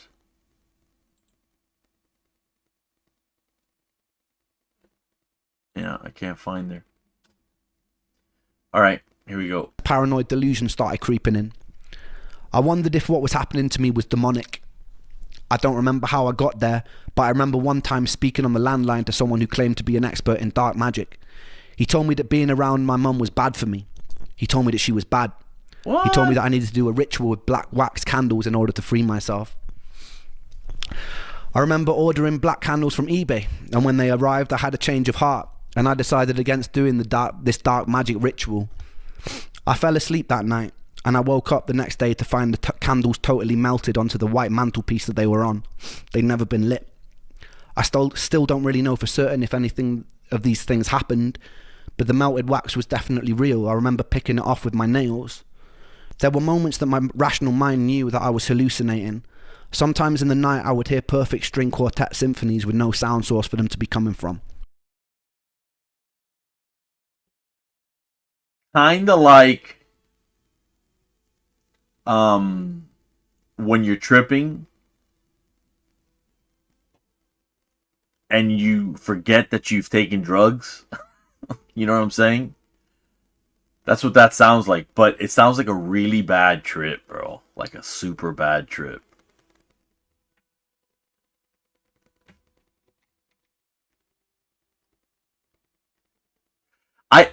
If you think about it, Dagny, unaliving yourself, if we're going to believe in evolution and we're going to believe, in survival of the fittest and all that, unaliving yourself is the single most, unevolved thing possible. Devolved thing, whatever. It's the exact opposite of what evolution says. Because evolution is basically you want to carry, supposedly we're all, wanting to carry on the species. But unaliving yourself, that's supposed to be against your greatest instinct. But when you have felt that, you know, you can understand and empathize other people, because a lot of people, there's still stigma of people and suicide. Yes, it's 2025 and I wish it was different, but it's just not. And people do not understand that when you're in a suicidal mindset, of course it's a horrible idea. Of course it's the worst thing you could do. But you're not in a right mindset, dude. Even the Catholic freaking Church, which is, by all accounts, kind of behind in the times, right? They are now saying that it's not a mortal sin if you kill yourself because you're not in the right mind. Because no person in their right mind would kill themselves. And I know that that's a cultural thing too, because I know that there are people now unaliving themselves so that they're not a burden for their family. Dude, to me, you take care of your elders. To me, that's what you should do. But, whatever. With my nails, there were moments that my rational mind knew that I was hallucinating. Sometimes in the night I would hear perfect string quartet symphonies with no sound source for them to be coming from. I remember one time my mum took me with her to the post office because during this time I'd rarely been left in the house alone. I remember the lady behind the till reaching for some sellotape. As she tugged on the tape, it sounded as though it had been amplified 1,000 times. It was deafeningly loud. I ran out of the store crying and shaking, and I sat in the passenger seat of my mum's car, rocking back and forth, where she found me uncontrollably sobbing, repeating the words, I can't, I can't, I can't, I can't, I can't, over and over again. My paranoia grew.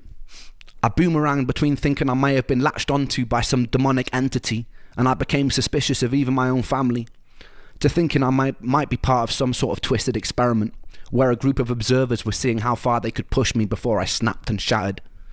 My irrational mind concluded that if I start behaving in unexpected ways, I might confuse the people conducting this experiment, and they'd shut it down.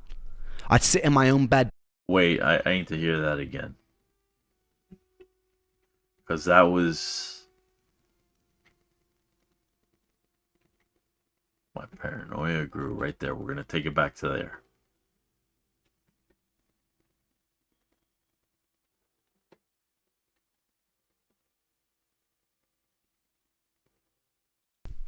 I boomeranged between thinking I may have been latched onto by some demonic entity, and I became suspicious of even my own family, to thinking I might be part of some sort of twisted experiment, where a group of observers were seeing how far they could push me before I snapped and shattered. My irrational mind concluded... Like a dark or twisted, warped Truman Show. Totally, dude. Yeah, I could see that. That if I start behaving in unexpected ways, I might confuse the people conducting this experiment, and they'd shut it down. I'd sit in my own bed, manically grinning in response to the jolt of pain in my legs. I'd say things to Mum and Michael which made no sense at all. This all seemed to be leading up to a very unusual day. I can't quite recall the details of how it happened because it was quite tricky to tell what was reality and what was not. But from what I remember, I was in the car with my mum, parked outside a supermarket, and I'd put my laptop on the roof of the car while I'd helped her with groceries. I'd forgotten it was there and she drove off. It wasn't until about an hour later I noticed and I started panicking. My laptop had on it hundreds of songs from my time in Brighton. It was all I had really to show for my life. I was already in such an emotionally fragile space that losing that felt like some sick, torturous joke. Shouldn't have stopped it there, but...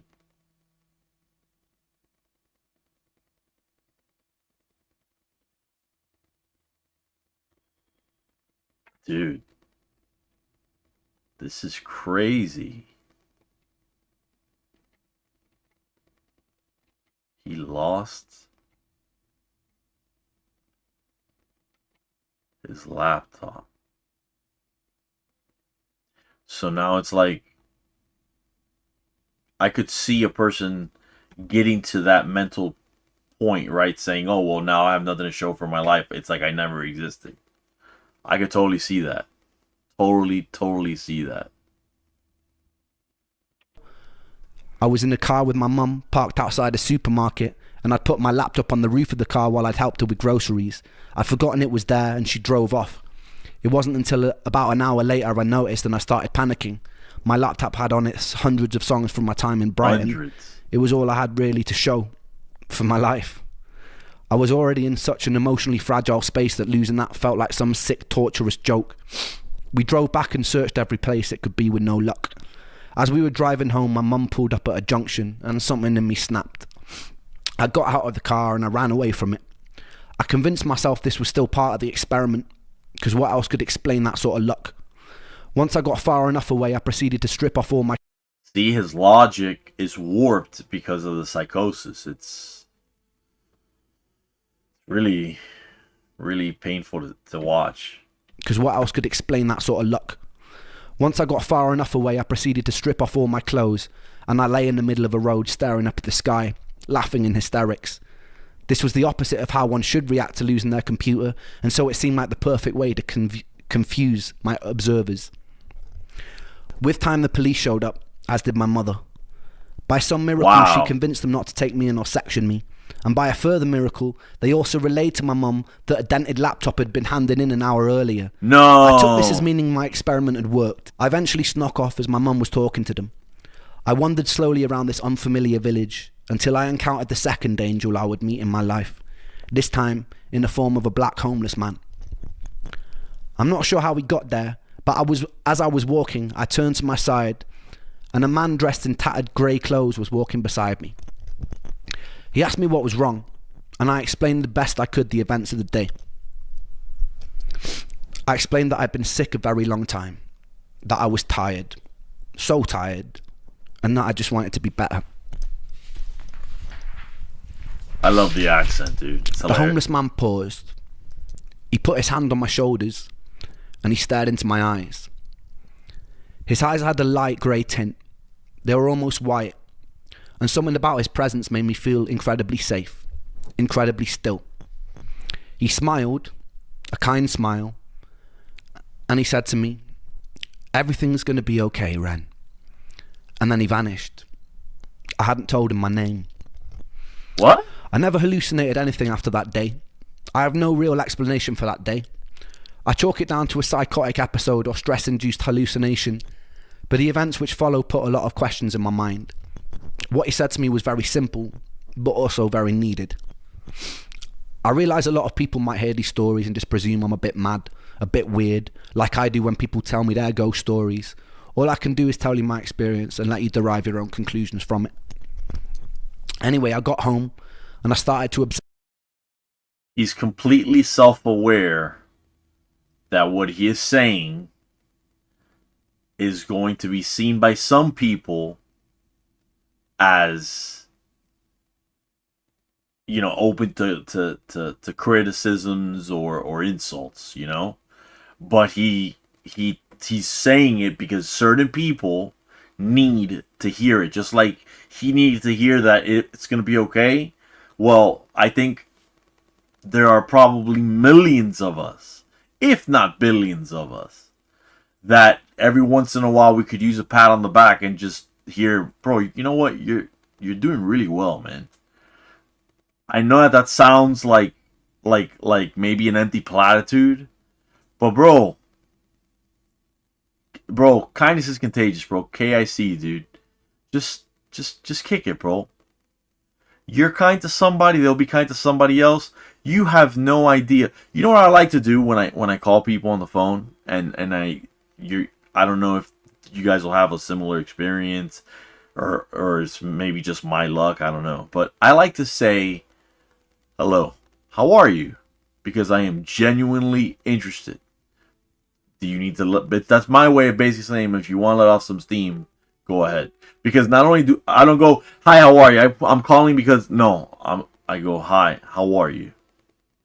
People get so tripped up by that for some reason, right? That the pause becomes awkward, and I just let it hang. The silence, I just let it hang, right? Because I want them to tell me how they're doing. And some people get kind of confused. Some people get maybe a little like you know, defensive sometimes. But bro, like, it's I'm telling you, dude, like, it's a big one. Dagny said that's funny, calling people on the phone by choice. Yeah. Well, you know, believe it or not, like, some people get defensive and they won't or, you know, like what do you mean? Like, no, how are you? You know? Just a simple how are you? Just a simple how are you? If this is your opportunity to vent, you know? And there are some people that don't take it well. Some people, they go, oh man, thank you so much for asking. And maybe those are the people that would benefit from, you know, a pat on the back and a sing, and just a small, you're doing great. You're doing really well. Because I think, look, I don't think any of us are perfect. And I think that we all have our blind spots. And sometimes we'll be having really shit days. And man, wouldn't it be nice on those shit days if someone would just say any type of compliment? You know, your shoes are nice, or I like your baseball cap, or, you know, hey, is that a new dress? You know what I'm saying? Little things like that, bro.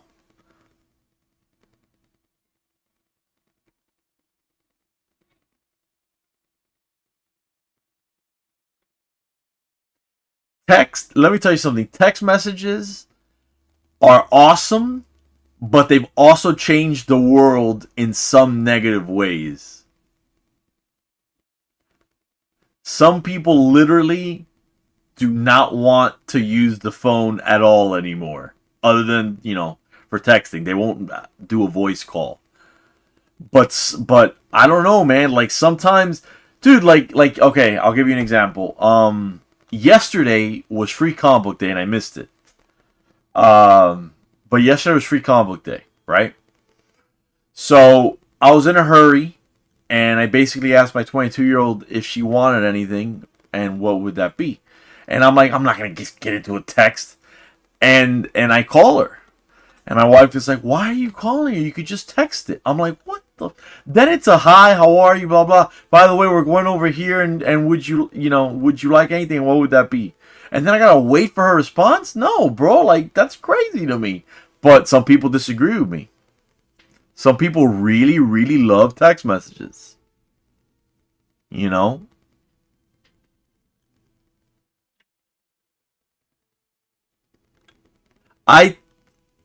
Dagny's awesome. You guys are all awesome, but Dagny's hilarious, man, because she sounds a little bit like my wife. My wife is very short with people. She has been described as frigid. At points, she's very warm when you get her love. But dude, like, she does not want to talk with you. And if it was to order a pizza, dude, she would make my stepson do it, and he was like 12. You know what I'm saying? Like, she really hates talking on the phone, dude. She really, really, really hates talking on the phone. Wow, Brandy, really? There is no acceptable reason to call me unless someone is bleeding or dying, she says. Come on now. It's a little extreme. Hope it's hyperbole. Yeah, you gotta be nice. Dude, I mean it, bro. I mean it. Kindness is contagious. KIC, kick. You can be the change that you want to see in the world. You know? And you will run into dickatry. But dickatry is, kind of the cost of doing business. And besides, they're dicks. Fuck them. You know what I mean? Yeah, I love online ordering. It's like the bane of my existence. Because I'll be like, alright, let's get on Amazon, right? And alright, I need this. Well, you're buying that. You might as well buy that thing on your wish list that's been there forever. And then it gets so much worse from there. Obsessively research ways to escape this new seemingly psychotic space I was in. It's a strange thing to describe, but it was like me, Ren, was in the passenger seat of my mind while some other entity was steering the ship. I was watching myself do things like scream at night. Disassociation. Sometimes people feel like that without even being sick. You know, it's a psychological condition. My mind while some other entity was steering the ship. I was watching myself do things like scream at night or repeat words over and over, and I think to myself, damn, that's pretty crazy. But I wouldn't be able to do anything about it. Every now and then I had moments of lucidity where I was more in control. I was doing things like stimming. I had night terrors, vocal tics, I'd stutter and I'd stammer. And for me, a lot of that lined up with some sort of transitory or stress-induced autism. I'd known a family with an autistic teenager, and some of the behaviours seemed to line up, which led me to a new pathway of online research. I came across this support group for a subset of children with autism called PANDAS, PANDAS. It was believed that these kids had the neurological infection of the streptococcus bacteria that was causing these autistic-like behaviours. Huh. I was presenting with some similar behaviours. These kids would do long courses of antibiotics and their symptoms would diminish or disappear, and they'd be seemingly normal children again. I speculated that the fecal transplant introduced a whole host of new bacteria into my gut, but that I didn't have the immune regulation to be able to control it, and it had sent my entire system into some sort of inflammation overdrive. I researched the most effective antibiotic for streptococcus, one being penicillin, and I convinced my mum to take me to the doctor, where I faked a stomach bug. I lied to him, and I said I'd had similar things in the past, and the penicillin cleared it right up. He reluctantly prescribed me a 2-week course of antibiotics because I was so persistent. I got home and I started the course. Initially I felt fucking awful, somehow even more tired than usual, and then towards the end of the course I noticed a definite shift in my energy and comfort. By the end of the course, my psychotic behaviours had disappeared and my energy felt a lot better. I stayed indefinitely on various herbal antibiotic supplements like oregano oil at this time, having learned that this was also active against certain pathogenic bacteria.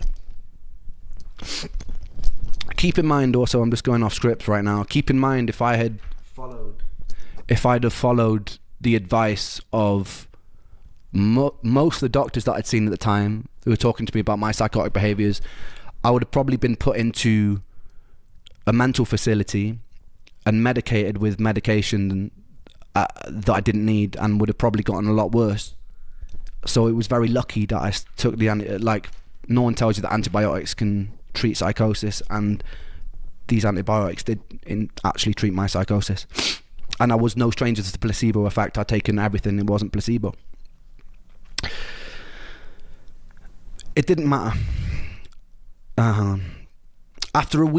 After about a week, I'd finished the course, and some of my more familiar symptoms like fatigue and pain started creeping back again. But that didn't matter, because what this whole experience had taught me was that the origin of my sickness was in fact bacterial, and it was pathogenic. The biggest thing it taught me was I could actually do something about it. I was no stranger to the placebo effect after years of trialing different drugs and supplements. This wasn't placebo. I took to the internet again and found a world-renowned specialist over in Brussels who was also leading a lot of the cutting-edge research for ME. I got on the phone and made an appointment. He was booked up for the next 9 months, but that gave me enough time to save money. The antibiotics and new herbs I was taking had also given me a new lease of life, and the hope for a cure made me more determined than ever. I started having enough energy to go on walks, which was huge for me at the time. My dad would drive over to my mum's and we'd go out in the car, and I'd take photos of wildlife on beaches. I was picking up my guitar again after months in bed. I eventually invited my girlfriend over and made the decision to move back to Brighton as soon as I was strong enough to.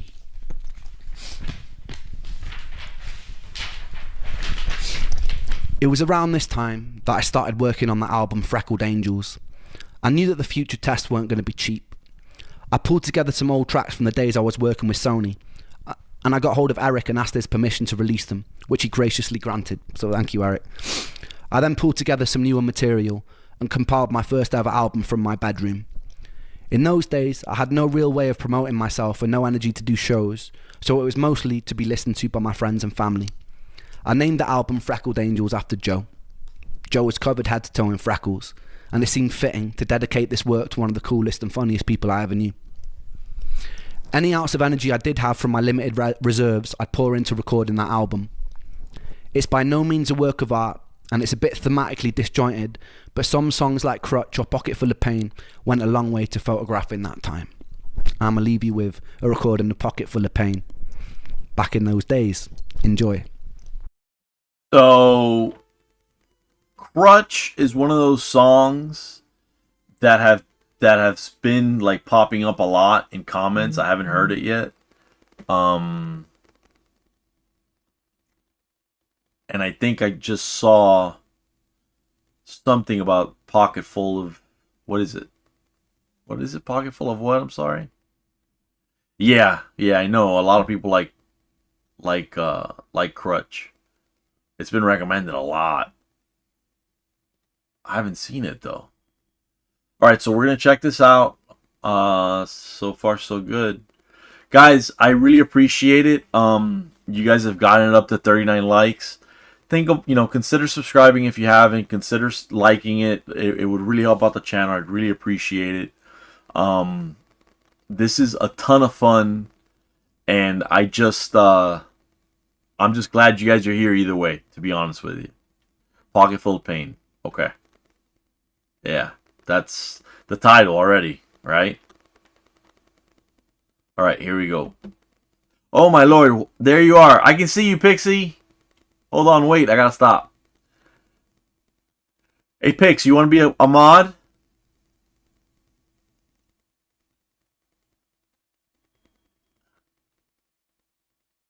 The return of Pixie. I feel like we have limited time, Pix. We have limited time. I don't know when you're going to blink out of existence again.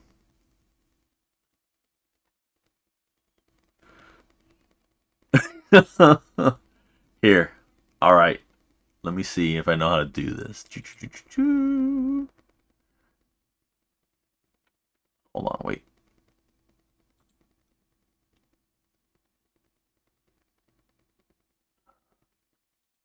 There.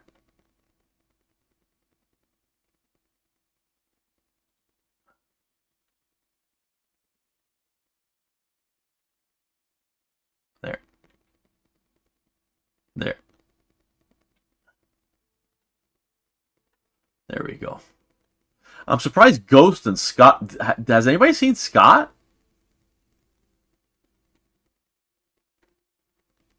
Pixie power. Yeah, no, Pix, she should be a mod now. Yep, there you go. You got the wrench. You got the wrench. You got the juice now. Alright, guys, so Pocket Full of Pain, Chapter 6. We haven't gotten hit with a copyright strike yet. Let's hope we don't. Here we go.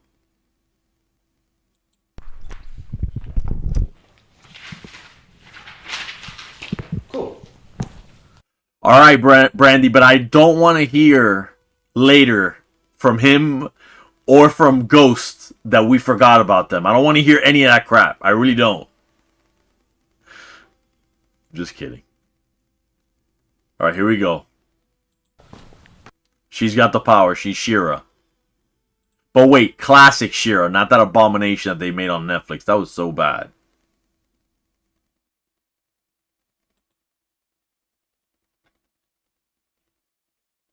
And da da da da da. Yeah, yeah, yeah, yeah, yeah, yeah, yeah, yeah.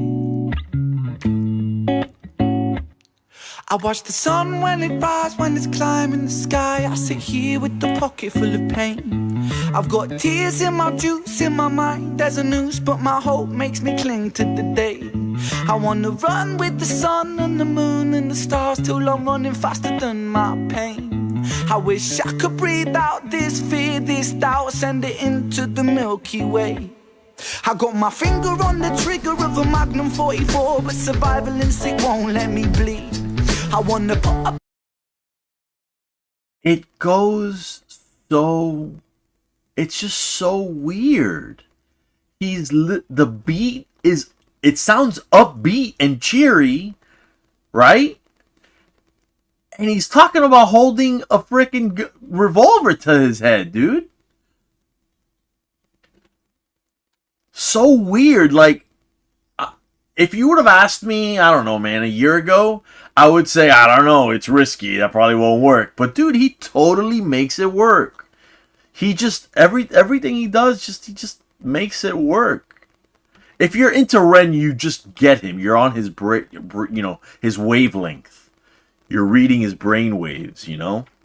It's like Tim Burton fans, you know, they love his style and they don't mind that he puts Johnny Depp and what is it, Helena Bonham Carter, I think is her full name, in every movie. They don't mind that. They get that he's Tim Burton and Tim Burton is gonna Tim Burton, you know? Well, Ren is gonna Ren, and Ren is he's just it, you know?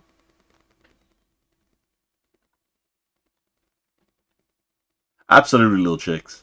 Faster than my pain. I wish I could breathe out this fear, this doubt, send it into the Milky Way. I got my finger on the trigger of a Magnum 44, but survival instinct won't let me bleed. I wanna put a bullet straight in my cerebral tissues place, but my index finger won't let me squeeze. I wanna skate down my vein with the blade till the blood runs thicker than the thoughts in my head. Alright, so is this gonna be nothing but like different ways of how he could kill himself? Because this is really dark already. I'm not saying that I don't understand it or that it's like necessarily bad or anything like that. He's just like getting really into suicide, which makes me think that he really, really like was thinking, I gotta, you know, kind of end this shit.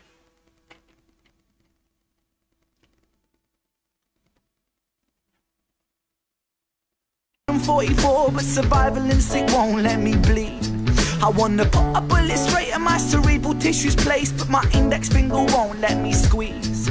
I wanna skate down my vein with the blade till the blood runs thicker than the thoughts in my head. But don't ask me why, this is not my goodbye, it's a suicide failure attempt. Down, down, down, down, down, down, down, down.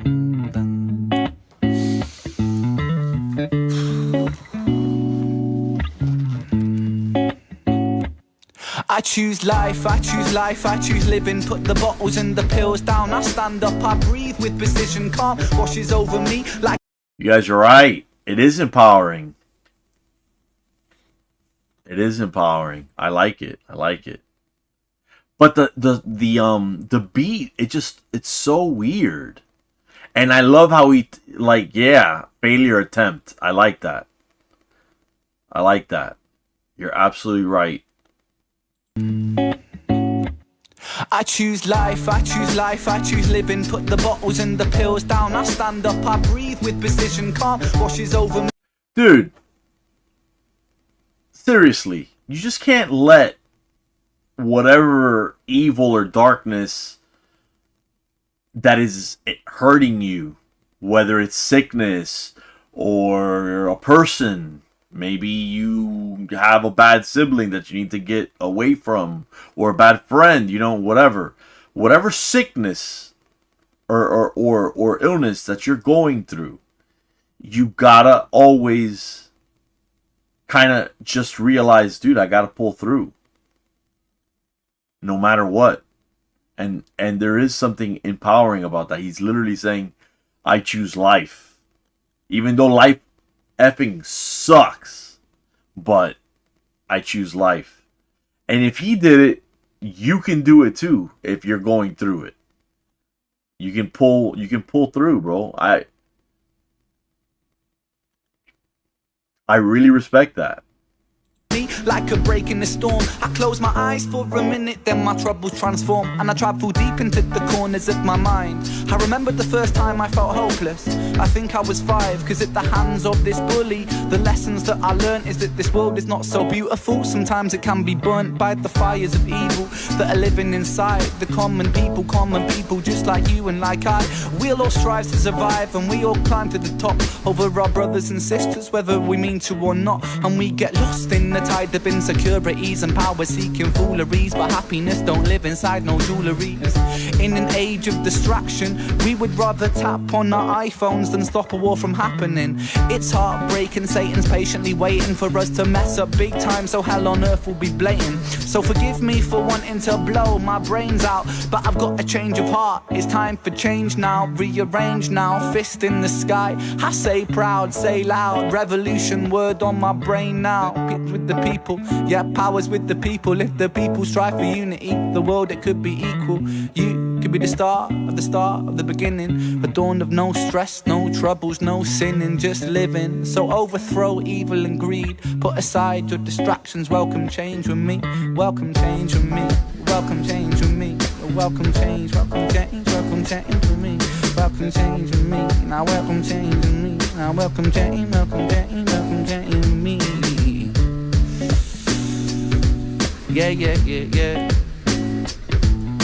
And da.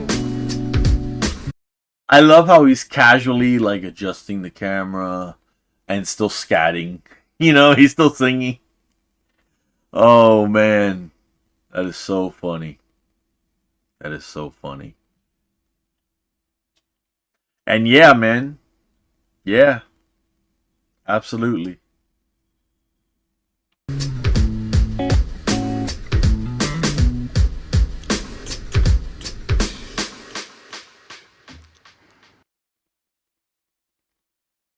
Before he even had the test results, the doctor in Brussels glanced up from the form he'd asked me to fill out. Alright, here we go. Here we go, chapter 7. And he said, "You have Lyme disease. We can run the tests, but I'm certain of it." I'd heard of Lyme in passing during my hours trawling the internet, but I'd never spent long diving into it. It was an extremely rare disease in the UK that you can get from tick bites, so it never really came across my radar. I sat there, puzzled for a moment. I said, can I get better? He said that many people go on to recover, some don't. Right. I wanted to ask him so many questions, but my mind at that moment was totally blank. The test results eventually came back, sure enough, positive for Lyme, and the co-infection Bartonella, along with many other biomarkers which suggested autoimmunity and immune dysfunction. My whole life, I'd been waiting for this moment, to have something printed on a piece of paper that showed that I wasn't actually fucking crazy, that I could shove in the faces of anyone who'd made me feel like a hypochondriac or like a head case. But when the moment finally came, I felt numb. It was hard to rejoice. I had the lingering PTSD from the psychotic meltdown the year before, which made it pretty hard to break into the realms of happiness. Instead, I did what I always do. I got home, and I took to the internet, and I researched the best ways to escape. The summer that I got sick, I spent 2 weeks camping in a small festival in Dorset. One night, me and friends decided to climb a nearby hill to build a bonfire in the woods. On the way there, the fields were full of long grass and deer.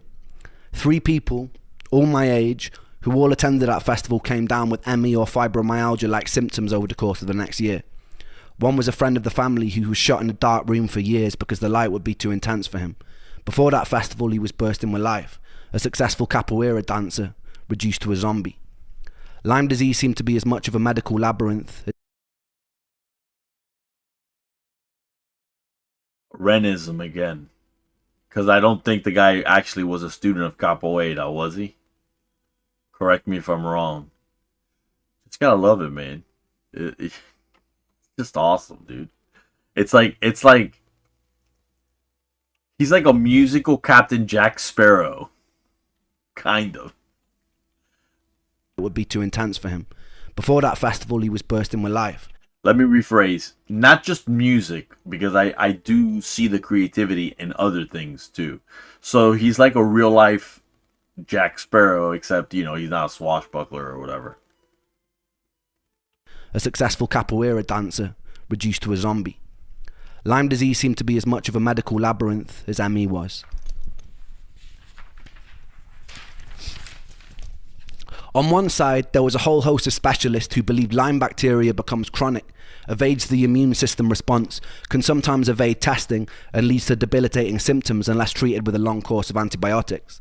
On the other side were doctors who claimed that Lyme can't persist. It's easily treatable with a 2-week course of doxycycline, and further symptoms following that must be due to an autoimmune response triggered by the Lyme, or perhaps an unrelated, undiscovered cause.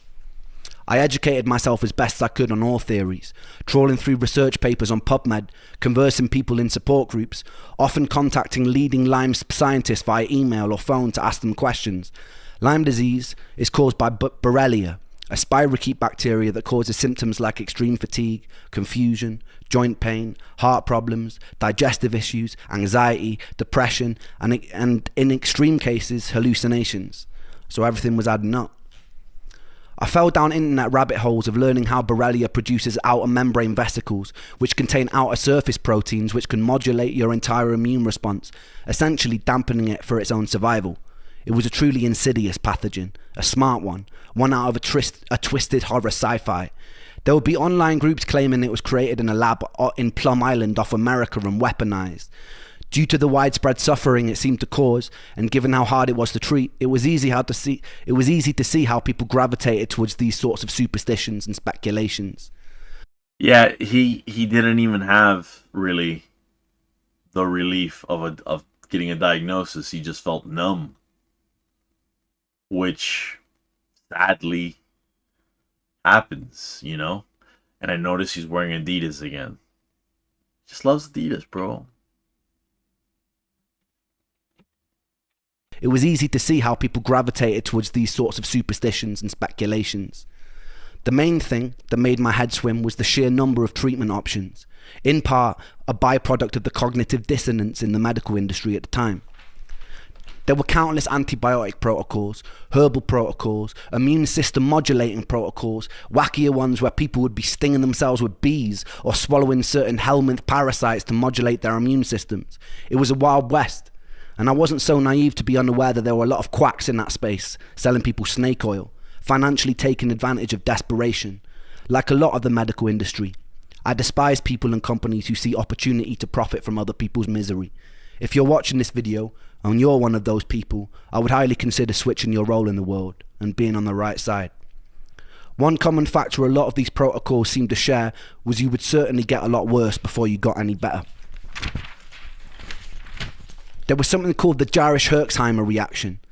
As you kill off the pathogens in your system, they release biotoxins in your body, which are eventually cleared out by your kidneys and liver. These can cause systemic inflammation, additional fatigue, brain fog, mood swings, pain, flu-like feelings. I was no stranger to these things already, but when they got even worse, it was a mental battle. I sought out as many success stories as I could, and I looked for common threads in the ones of the people who made a full recovery. It seemed like long courses of antibiotics were working for some people, but to do it safely I needed to be in the care of a specialist. The NHS were fucking useless. After multiple appointments, one with an infectious disease specialist, they told me the most they could give me was a couple weeks. Yeah, Matt, it's people like you, man. I'm just kidding, dude. Thank you. I know it's such a small thing, and thank you so much, Pix, for calling for for getting more likes and reminding people. I really appreciate it. It means a lot. It really means a lot. Picks, dude. Course of doxycycline. I knew that probably wouldn't be enough. They told me chronic Lyme wasn't something that they recognised. I presented them with printouts of much of the research I'd gathered online for the most recent studies, which they dismissed. One of them told me I seemed obsessed, and they asked me if I thought about getting a hobby. I fantasised about dragging him by his tie across his desk and pressing a stapler into his skull. Then I politely got up and left. Doxycycline would lead to improvements for a short time frame, and then my symptoms would come creeping back. I tried many antibiotic and herbal approaches to treat the Lyme without much luck. I tried things like Rife treatment, which is essentially running an electromagnetic pulse through your body in hopes that it will kill the bacteria. I was desperate. It seemed that America took Lyme disease far more seriously than the UK, which made sense as it was far more prominent there. I settled on a doctor called Dr. Jemsak over in Washington, and when I could, I would busk or I'd sell music online to raise money. My girlfriend at the time also ran a fundraiser, and my mum said that she'd also help contribute towards flights. It's not easy being sick and broke, but somehow we made it work.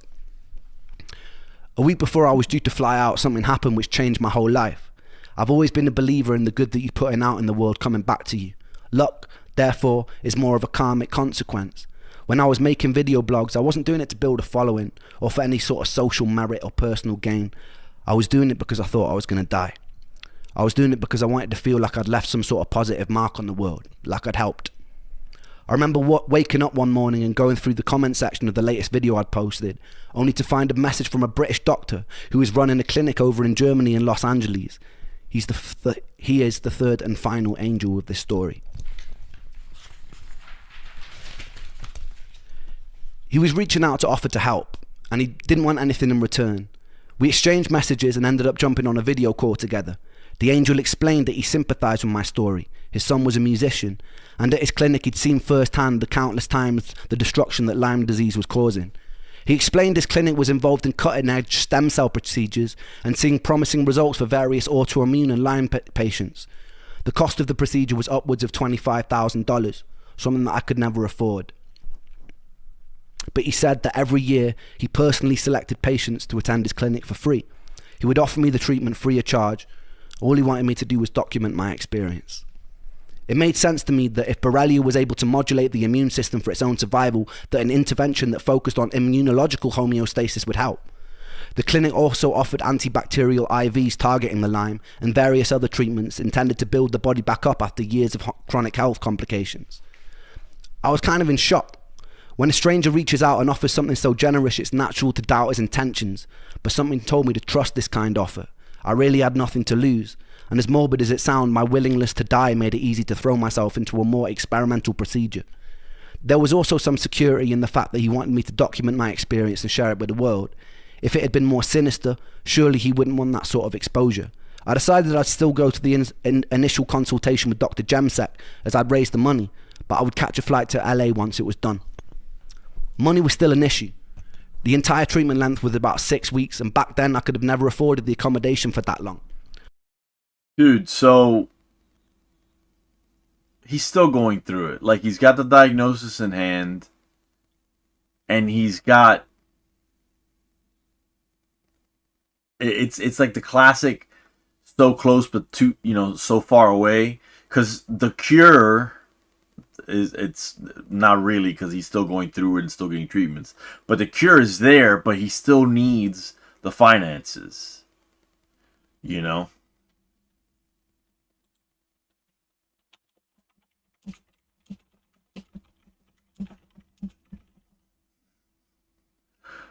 I love that cat, but he's trolling me right now. I decided to hop on Facebook and I found a Lyme support group based in LA. There, I found people going through the treatment at the clinic who were happy to put me up in their guest rooms. Despite all our faults, human beings' ability to empathize, lift up strangers, and collectively solve problems purely because it's the right thing to do is such a beautiful characteristic to carry. I sincerely hope that we can find ways to hold on to our own empathy and humanity as we step into the future. I believe these traits will save us as a species. Survival of the fittest is a myth in a society where we have all our basic needs met. It becomes survival of those willing to cooperate. The time came and I flew out to America with Momoko, keeping me company and keeping an eye out in case my health crashed. I went to the initial consultation in Washington, D.C. They recommended that I get on a minimum of a year-long course of various antibiotics and supplements, some to be rotated. I saw this as my fallback plan if the stem cells didn't work. We then headed to LA. It was summertime, so it was boiling. The clinic was based in Beverly Hills. The juxtaposition of spending most of my life in waiting rooms that were falling apart, feeling like a defective product on a conveyor belt that's being rushed along. I was thinking the exact same thing, dude. Like, the exact same thing. Like, in Beverly Hills, really, of all places? So it was boiling. The clinic was based in Beverly Hills. The juxtaposition of spending most of my life in waiting rooms that were falling apart, feeling like a defective product on a conveyor belt that's being rushed along only to be dismissed, to then go into being in what felt like a 5-star health spa where there seemed to be a genuine care and interest for my well-being, was quite odd. I was greeted enthusiastically by the doctor. He seemed a lot younger than his age. When I mentioned this, he laughed and he said it was the stem cells. As we spoke, I could see his childlike enthusiasm for what they were doing at the clinic. Stem cells were very in vogue at the time. There was also much territory to explore, and the potential of what they could offer harder to treat diseases was incredibly exciting and promising. It was hard not to feel some of that contagious excitement leaking from the doctor. He explained that because... Dude, I gotta tell you, man. In my dog, those are the types of qualities that I would want to see in my doctor. you know? And it's I could totally see why Ren is calling that doctor an angel, because after so many, butchers basically that just kind of passed on the slop, and I didn't know that. Jonathan. That sucks, bro. Yeah, this is Ren. I don't think you heard his songs, but he's got some really, really serious bangers, bro. Like, for real.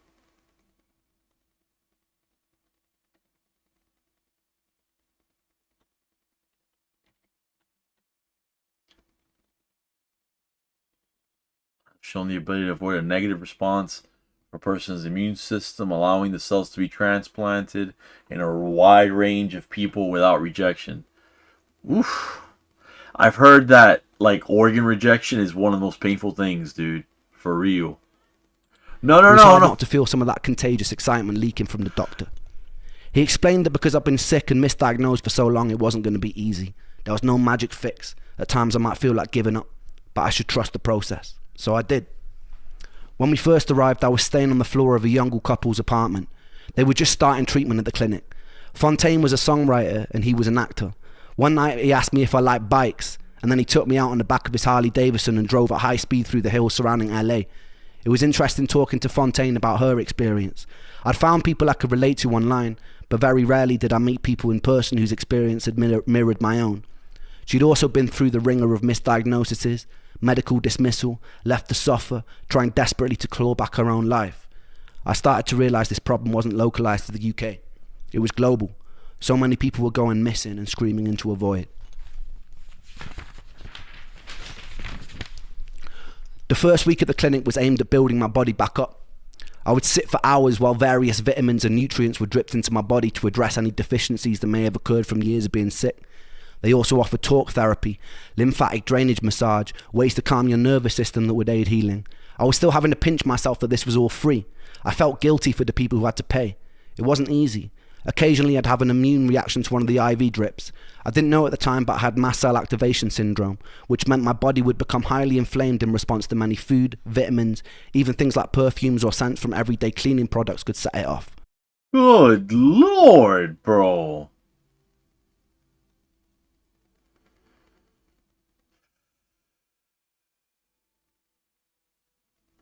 Another reason not to get a dog or go outside, bro.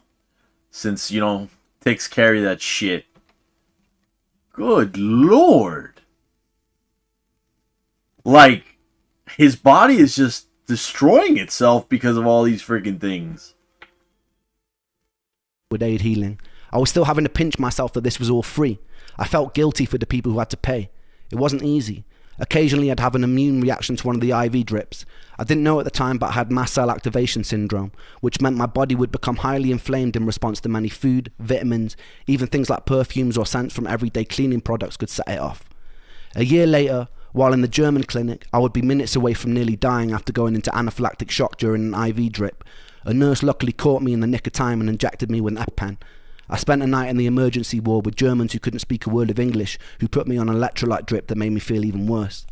Oh my. During the second week in LA, I moved places to stay with another couple. The husband had been a prop and set designer for the Fresh Prince of Bel-Air. They were extremely generous with their time and space and became almost surrogate parents to me and Momoko. There is an unusual companionship you feel with someone who has faced similar levels of suffering as yourself, like an unspoken bridge of understanding. Absolutely. At the time, I was having difficulties with my girlfriend. I wanted her to come with me to LA, as this felt like a pretty pivotal moment in my life. It was a time where I really just wanted to feel safe, but she couldn't take the time off work. I think I felt a little bit funny about the fact Momoko had made the time and sacrificed her own work and she hadn't. She was being distant with me whenever we spoke on the phone, which frustrated me more and more. We ended up arguing a fair bit. I think this is the beginning of seeds that would soon grow into finding it extremely difficult to be in relationships in general. I usually feel pretty unlovable, extremely isolated, very antisocial. I felt alienated, often bitter that most people go through their lives not knowing what it's like to hurt every day, that they didn't appreciate the freedom their bodies allowed them as they should.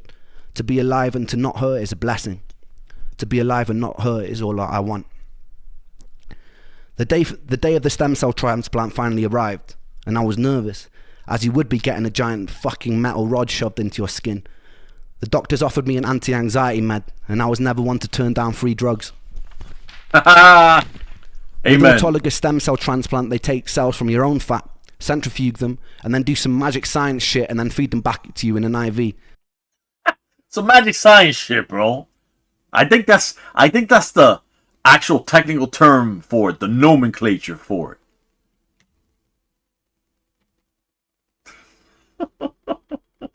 Bro, it's like a combination, like I said, bro, a combination of Beck and Johnny Depp.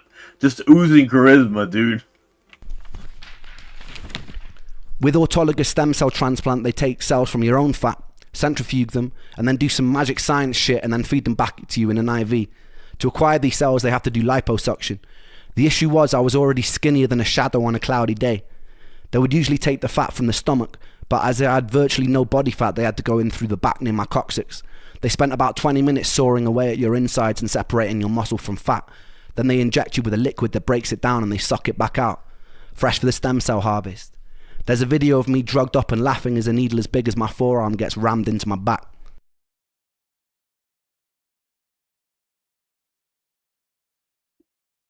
Alright. For the record, I would have said hell yes to the drugs too. Fuck that. I don't have to prove anything to anybody, bro. Holy shit.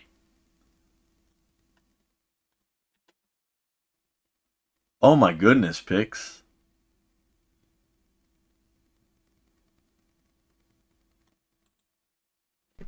I returned home pretty bruised up, but full of hope. Like they're digging for gold.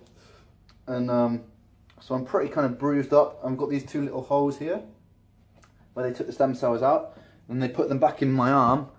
You can't really see on this camera because the light's too much, but I've got more holes in my arm than a Scottish heroin addict. I'd met people at the clinic who were further along the process than me, who were singing the praises of how much better they felt. For the first 3 months I didn't really notice much, but I was told it would take time. I was already doing somewhat better from the 6 weeks of IVs. It's an unusual psychological space to be teetering on the precipice of hope that your whole life could change. There's a certain tension and a certain excitement that comes with that. I was also having big problems with my girlfriend at the time. I'd found out some things that had really shaken my trust. In retrospect, I should have just walked away then and there, but I held on because part of me blamed myself. In my sickness, I held people at a distance, so I felt like I deserved negative things. We would fight a lot. The health problems added a whole new dimension to something that would be hard for any couple. I couldn't trust that she loved me as much as she said she did because of certain things that I found out. A few months after the transplant, me and her decided to get away from everything and stay with her mother. That sounds like she was doing some shady shit. And he, doesn't want to out her, and he's being the class act that he's shown himself to be. Like to Cujo Beats. Or like Pix likes to call him Hujo. But yeah, like he's whatever dirt he doesn't want to discuss, but it sounds like it was her. It really does. Be hard for any couple. I couldn't trust that she loved me as much as she said she did because of certain things that I found out. A few months after the transplant, me and her decided to get away from everything and stay with her mother on the south of Spain. One night, we were sat on the grass, looking up at the sky, being surrounded by avocado and lemon trees. It felt like we were in some sort of Eden-like paradise. She asked me to marry her. It was her way of proving that she loved me and would always love me. And I said yes, but I meant no. Even when we went to pick out rings, I just felt scared. I lost the ability to trust love. I don't fully blame her for that. She was an awesome person trying to navigate a complicated situation. I blame my sickness. My sickness was an inseparable from me, and so I blame myself. After about a month of being home, she sat down with me one day and told me she decided to move to Australia for a year. She told me it wouldn't change anything between us. I had my doubts. Yeah. Despite the additional stress in my life, something amazing was happening. About 4 months after the stem cell transplant, I noticed the desire to leave the house. I noticed more colour in my skin. I joined a gym that was a 3-minute walk from my house. I started working out for the first time in years. Music started pouring back into my life. I was singing more. I was producing more. And this was all leading up to my favourite chapter so far.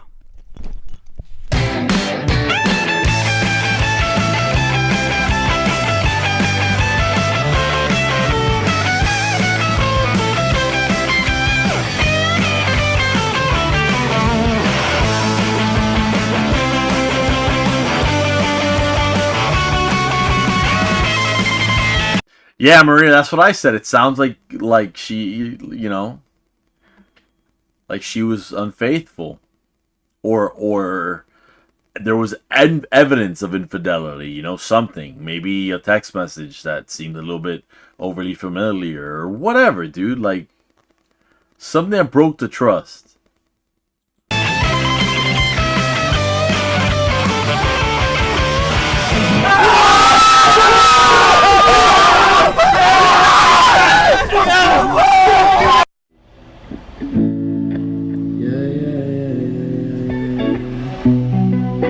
Oh, that sounds wavy. Oh, shit. It's like I don't work. No. No flame to spark my glow.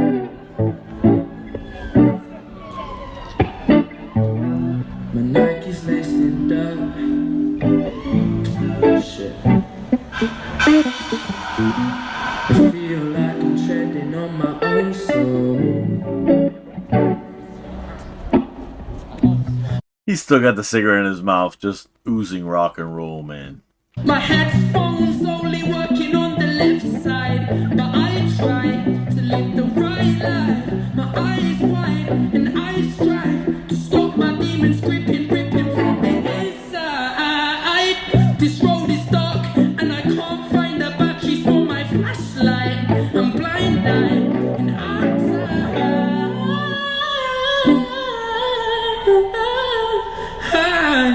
Red, go.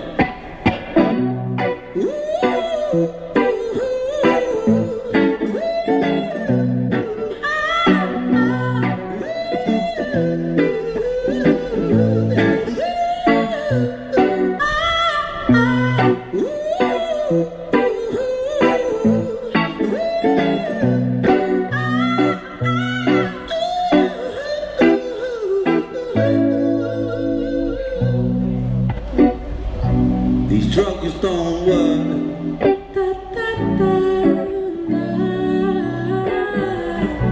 The pain, it takes control.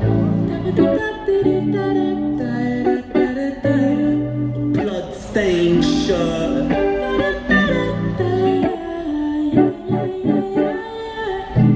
I feel like I'm always being chased by the devil. Yo, I try to talk, but I can't seem to get my spoken words right. And I try to keep my stutter alive. And this life, it can be ish, right? Got you like a flick knife, twist and make you sick, right? And I think maybe I'll be better off alone.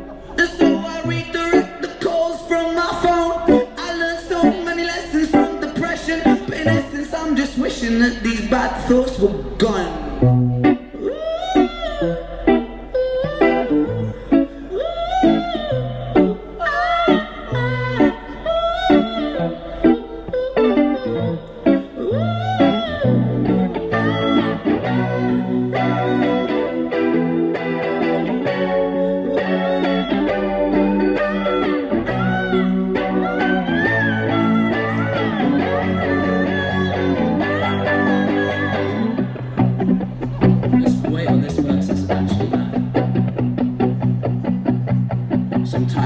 Sometimes it's when it's like time is against me. In my mind I kind of mind, yet on my mind it tortures me. But I shine, cause when I shine it's like my shines, they set me free. And I rhyme, I shine so bright, these rhymes come out of me. Times I bleed, times I crawl, times I slip, times I fall. Times my back's up against the wall, so hard that the whole building could fall.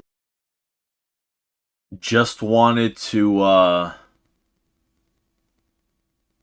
announce that we're having problems again with the stream. It seems like YouTube is detecting a copyright issue or whatever again. So they're saying it might get temporarily blocked or might be blocked. It says if you, what is it? If you plan to continue, please ensure that the content owner has added your channel to their allow list. I gotta get on that damn whitelist. ARG.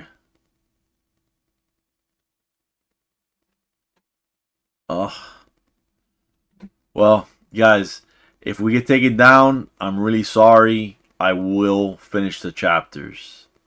So, just a heads up, okay? Right now it says heads up. We've detected video in your stream that belongs to someone else. Your stream may be temporarily blocked. So.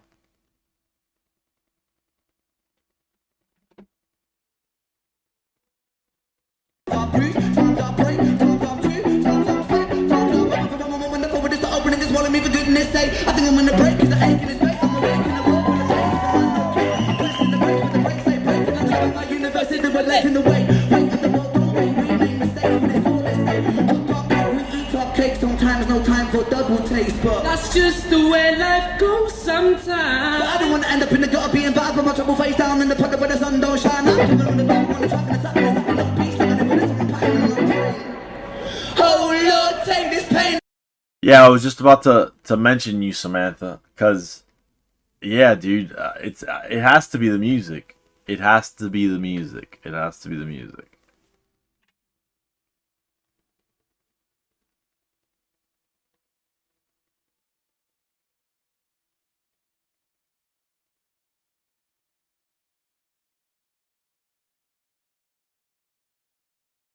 Okay, so you guys are saying it's because Sam is signed to a label. Well, I don't know what to do at this point. We can't restart the stream. I mean, if they shut us down, we'll do another one. But I don't want to, like, stop the momentum.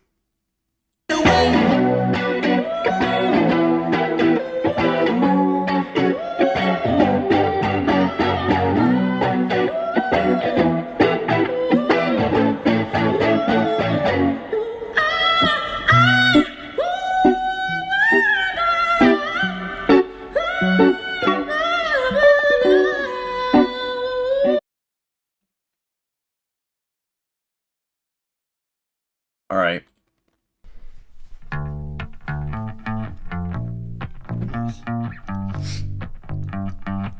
All right, chapter 8. I was sat in a cafe across from a strange French man in a suit. I had to decide over a 5-minute drink if this was the man that I was going to live with for the next year of my life. A week before, I'm trying as best as I can to read the chat.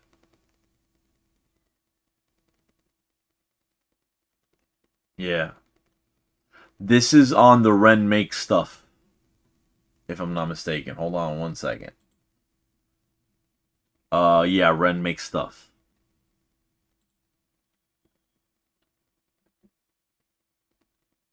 Okay. So here we go. Hopefully we survive, right? Alright, here we go, guys. Been sat in the same cafe with a Polish man. My friend Luke had put me in touch. Me and my girlfriend had decided to move into separate houses in hopes it would fix our crumbling relationship. The guy seemed pretty chill online, and so I'd already agreed to move in with him. This was just a little informal meet before we did. A few minutes in, I instantly regretted everything. He told me a story of how the week before he'd come home drunk, and he'd pissed all over his own living room, and was in hysterics about it. I laughed nervously, taking a sip of water as I imagined a future of watching Netflix shows near a carpet that stank of piss. Yes. He then went on to tell me a story of how this girl that he'd liked had rejected his advances. So he'd, in his own words, grabbed her by the pussy and she slapped him. He wasn't sure if it was going to work out between them. Fuck. I was certain it wasn't going to work out between them. I didn't laugh this time. I made an excuse and I left. When I got home, I messaged him, making up a lie that me and my girlfriend had patched things up and she'd be moving with me instead. Dude, I gotta say, man, like, I know that people exist in all shades and all moralities, But, dude, I've never actually seen a guy that gets rejected and actually, like, thinks that SA is the next move in the courtship. No, dude, she rejected your advances. You know what I'm saying? Like, I've never actually seen someone, like, try the caveman approach. I've never even heard of it. That's absolutely crazy. Yeah, for a second there, Pix couldn't say next. And she kept saying the nest. I had a week to find a new roommate. I was, for all intents and purposes, a loud little bugger. I'd often spend unhealthy amounts of time making beats, so the person that I moved in with needed to be able to tolerate noise. I found this Facebook group called Brighton Bands and Musicians, and I posted on it. It went something like this. Hi, I'm a noisy person and I'm looking for another noisy person to live with. Enter the Frenchman. He'd moved from France in hopes of kickstarting his music career. He was working in the restaurant and busking on the streets whenever he had time. He was, for the better part of the word... Dude, the universe again, man, brought someone who was going to end up being an integral part of the big push. It's just crazy, dude. It's just crazy how they found themselves. Absolutely insane.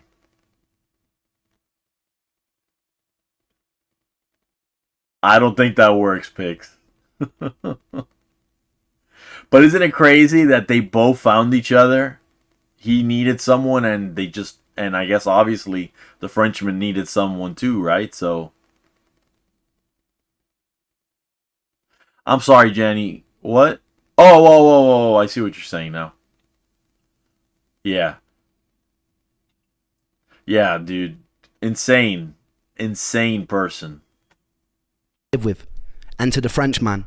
He'd moved from France in hopes of kickstarting his music career. He was working in the restaurant and busking on the streets whenever he had time.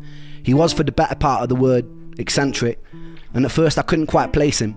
The bar was set extremely low by the carpet-pissing sex offender though, so the Frenchman could have probably told me he was part of an extreme terrorist organisation, and I'd probably said, "Great mate, when can you move in?"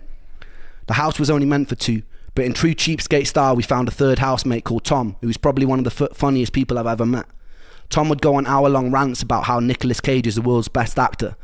I said... Hey, let me tell you something. Nicolas Cage is he's a national treasure. And that movie right there, Con Air, number one, it's on my phone. Okay? Number two, I've bought it on at least Amazon and YouTube streaming. The rights to have it, right? And I have like several of the DVDs of the extended edition because whatever, I just love this movie. It's like a cult classic for me. But my wife, my stepson, me will get and we'll just watch Con Air. We watch Con Air like at least once a year. It's Con Air, Armageddon, The Boondock Saints.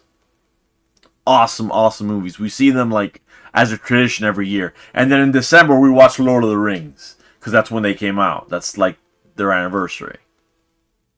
And then, of course, in October, you got Hocus Pocus. Not number two, because I heard it's a war crime. But the first one.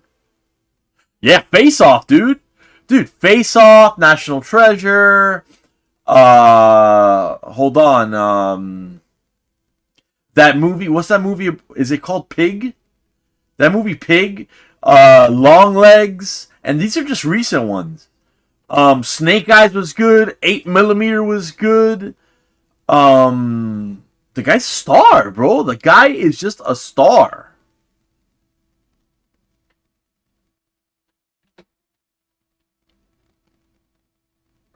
Put the bunny back in the box. And he makes a compelling case too. That Frenchman was Romain Axisa. We'd go on. Romaine. Okay. I thought that was the way to pronounce it, but I'm glad to hear him say it. Now I don't have to wonder.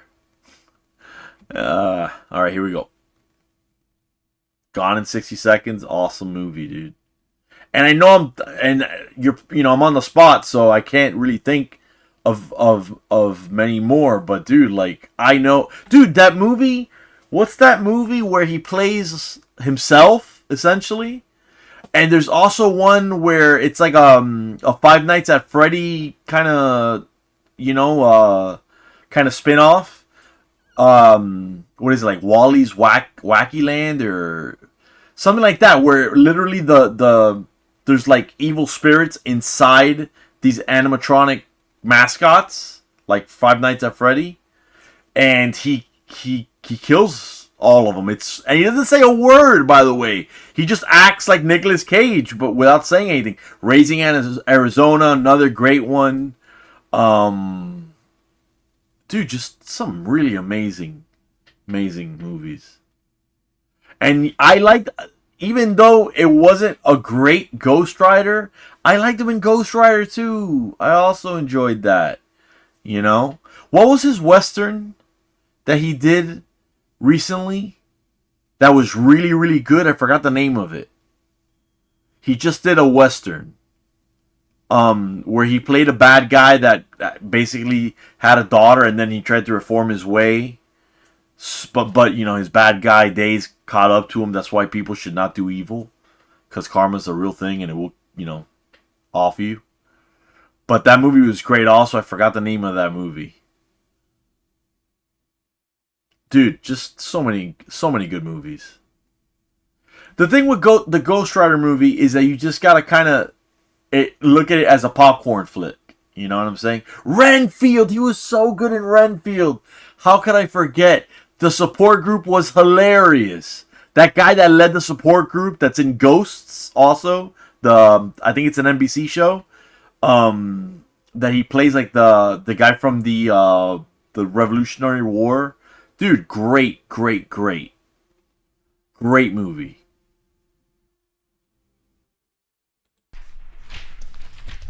That Frenchman was Romain Axisa. We'd go on to form a band called The Big Push, and he'd become one of my closest friends. The second week we moved in together, it was his birthday, so me and Tom decided to gaffer tape about 50 baguettes and bunches of garlics to the walls and ceilings to decorate. It was 2016 and political correctness hadn't come into full effect. I like that. That's based. I like that a lot. The stereotypes of Frenchmen and their baguettes. Very cool. Very cool. Ceilings to decorate. It was 2016 and political correctness hadn't come into full effect. He still didn't think it was very funny. My energy was only improving during this time, although progress was slow. The doctor would recommend another Renism. Basically, he summarizes the entire thing. He still didn't think it was very funny, and then he just moves on. Renism, dude, Renism. You just gotta. It's like a language with him, you know. It's funny. It's just funny. Did I do a second transplant to speed things up? I returned to LA for the second time with my close friend Saran and went through the motions again. Eventually, I'd switched to their sister clinic in Frankfurt, where I entered one of the more unusual periods of my life. The UK has border regulations on certain medications and supplements. Some I shouldn't have been taking back with me. I remember fashioning a hidden compartment in my suitcase where I would smuggle IV bags for... This is something that I am actually kind of on board with. Excuse me. The UK having over the United States, like dyes and stuff like that for your foods, dude. The stuff that they put in our food to make it look more appealing and pretty and, you know, not the way normal food looks. You know, they literally add things to your ground beef so that your ground beef looks pinker and brighter, you know? That's not that it's insane, dude. And in the UK you can't play that shit, and I'm fully on board with that. Fully on board with that. Why is it that our lifespans have not increased by, you know, leaps and bounds? They should. They should. But no.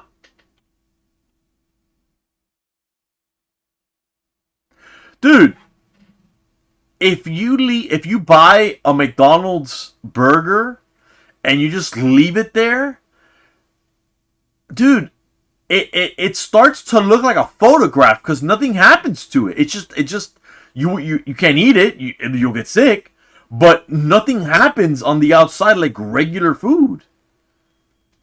It's crazy. It's absolutely insane. And the fact that we gotta, like, it's 2025 and we have to pretend like it's worth it? Like, what's the cost of these preservatives to our health? The various nutrients and immune modulating drugs over the border. I did this a few times. One drug, filgrastim, was often given to AIDS or cancer patients with low neutrophil. Oh no, don't get me wrong, Robert. The government is not your friend. You should not give it more power. But there is some shit that honestly we should not be taking at all because it's a poison. You know? I mean, think about that for a second. If you're the only country that allows, what is it, like, I think one of them is red dye number 5 or something like that. That should make you think, what on earth, are we smarter than everybody else? Or are we more interested in making money? Because let me tell you something. When the paper war started, people were ostracized, slandered. The misinformation was a motherfucker, so that hemp would not be used. So that hemp paper was not a thing. Hemp could be used for all sorts of things, but it was vilified and slandered. It didn't naturally become, the product of choice. Scott, where have you been, bro? We asked about you. We totally did. We totally asked about you. We asked where you were. We also said that we didn't want you to think that we forgot about you, Times. One drug, filgrastim, was often given to AIDS or cancer patients with low neutrophil counts. On my tests, my neutrophils were always outside of range on the lower side, so the injections would theoretically raise them. The issue was I was still broke. I don't think the doctor realised how broke. I was meant to pay for private nurse to administer the drips, but I couldn't afford it. So without telling the doctor, I taught myself how to administer an IV watching YouTube tutorial videos. First, it was very messy. I messed up a lot of veins trying to get the catheter to stay in. There was a lot of blood, but eventually I got the hang of it. I'd be sitting in the living room watching One Punch Man while an IV bag dripped slowly into my vein. He likes anime too? Nice. Nice. That's pretty cool. I haven't been able to watch what's the last anime I watched? It's probably that Demon Hunter one that is so overrated, dude. And like, my friends' kids like it. Oh, man. Dude. I'm just not... I don't know. And day by day I got stronger and stronger. The issue was I started noticing my food intolerances getting worse. The stem cells had improved my pain, energy, clarity of thought, but it worsened my ability to tolerate food, something I later learned was caused by MCAS, or mast cell activation syndrome. Fuck! Some other stories also started circulating online groups of people getting far worse after the stem cell transplant. I can't say that this didn't shake me. As more time elapsed, I learned of legal cases that were opened against the clinic for malpractice. The clinic in Beverly Hills eventually shut its doors. It was hard to know how to feel about this. The doctor had been my saving grace. He'd pulled me out of a half existence, but I could see where people's frustrations were coming from. As the clinic grew in popularity, I think its resources became stretched and its communication became worse. Nonetheless, that man will always remain the third angel in my tale, and I'll always be grateful. It's hard for me to definitively recommend stem cells. I believe it's a gamble. Some got worse, but they did actually really help me. They didn't cure me, and some of my symptoms got worse, but they allowed me to be an active member of society again, and that was huge for me. A few more months passed. My girlfriend had moved to Australia, but she was being very distant with me and rarely answering calls. She broke up with me on Christmas Day while I was visiting my mum. I took it very badly, but it was also symbolically the end of one chapter in the start. That's lovely, isn't it? Getting dumped on Christmas Day. Merry Christmas, go fuck yourself. That's your present. Jeez. Moved to Australia, but she was being very distant with me and rarely answering calls. She broke up with me on Christmas Day while I was visiting my mum. I took it very badly, but it was also symbolically the end of one chapter and the start of the next. Despite our difficulties, I'm still grateful for the time we shared. There's always two sides to every story, and I don't imagine it was easy being with someone who was tormented by my health problems as I was during the time. I returned back to Brighton, and then I started living. For the first time in years, really living. Me, Romain and Tom would throw parties nearly every night. I didn't drink or do drugs, but I was high on being able to participate. I felt like I was living in Brighton for the first time in my life. I was able to walk around, to take in the city, to live. I also started getting the attention of women. During my teen years, I wasn't the best looking and I was a bit awkward. During my early 20s, I was so sick I rarely went out. So this was new for me, and I threw myself in head first. I realised that I really like pretty girls, and pretty girls apparently like boys who make music. A lot of nights I'd go out by myself.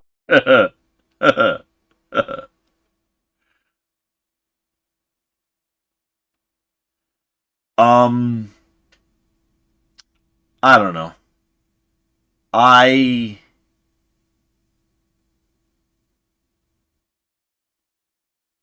Here's the thing, Nora. Maybe I am, but the thing is, I've seen too many men, and I mean genuinely nice, good men that are working, don't get arrested, don't get into fights, they don't say anything mean, they don't abuse their women at all, whatever. And I've seen too many nice guys become complete total scumbags or shadows of them, or of their former selves, because of women destroying them. Here's the thing. Don't get me wrong. I am not blind. Men destroy women, probably just as much. It just seems that when a woman destroys a man, it's just much more thorough. Men operate on a very different kind of like revenge. Like most men are not going to dissect you. Some women get really, really nasty, and it's not just a like a breakup note. It's a, oh, by the way, I cheated on you as they're stepping out. Oh, by the way, I cheated on you, or literally just breaking up with you and just disappearing, and then the guy is like literally looking for the girl everywhere, and then he finds that it's just that the girl's avoiding him, when all she had to do was just say, look, it's not working out. And yeah, that would have been hard too, but when you ghosted the dude after years of being together, that's not right. That's just me though.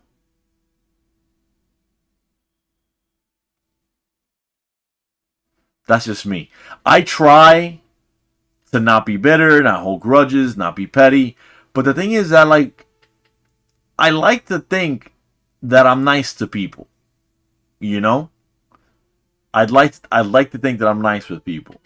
So I kind of think that when people get to that point on me, it's like, damn, dude, I was nice to you. So why, you took advantage of somebody who was nice? And I hate that shit. And when I see it in other people, it pisses me off. I take it a little personal, I guess. But just, Dagny,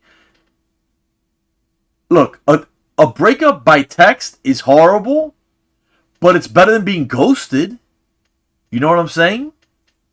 And I know it's hard, and some people just do not want that confrontation.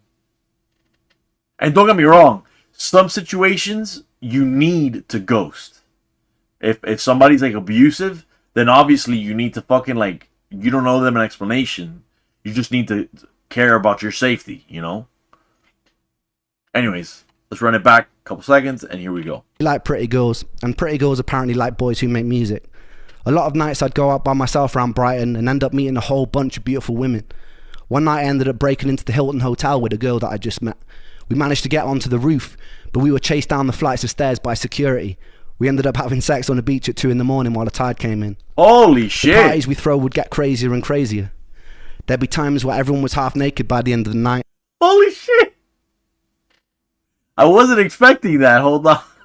Hold on. By security. We ended up having sex on the beach at 2 in the morning while the tide came in. The parties we throw would get crazier and crazier. There'd be times where everyone was half naked by the end of the night. I find myself in strange situations where I was having sex on a living room sofa with 2 girls while some random dude sat smoking a joint on a nearby table.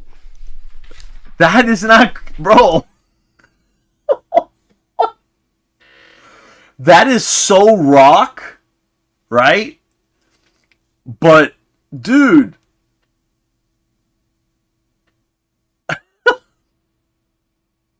I don't know, man. I don't know. I'm not going to put anybody out there, but let me just say that I have a friend who is like a teenager with his sex drive. And I'm just like, dude, stop it already, man. It's just too much for me, And I think you're right, Dagny. I think he has it. She says it's like he lived all of his 20s in a couple years. Yeah. Yeah. No, I know. I just think it's funny. I'm not judging this in any way. I just think it's like, damn, it kind of went there fast, you know? I noticed this guy who was a friend of Romaine's who kept passing out on our sofa.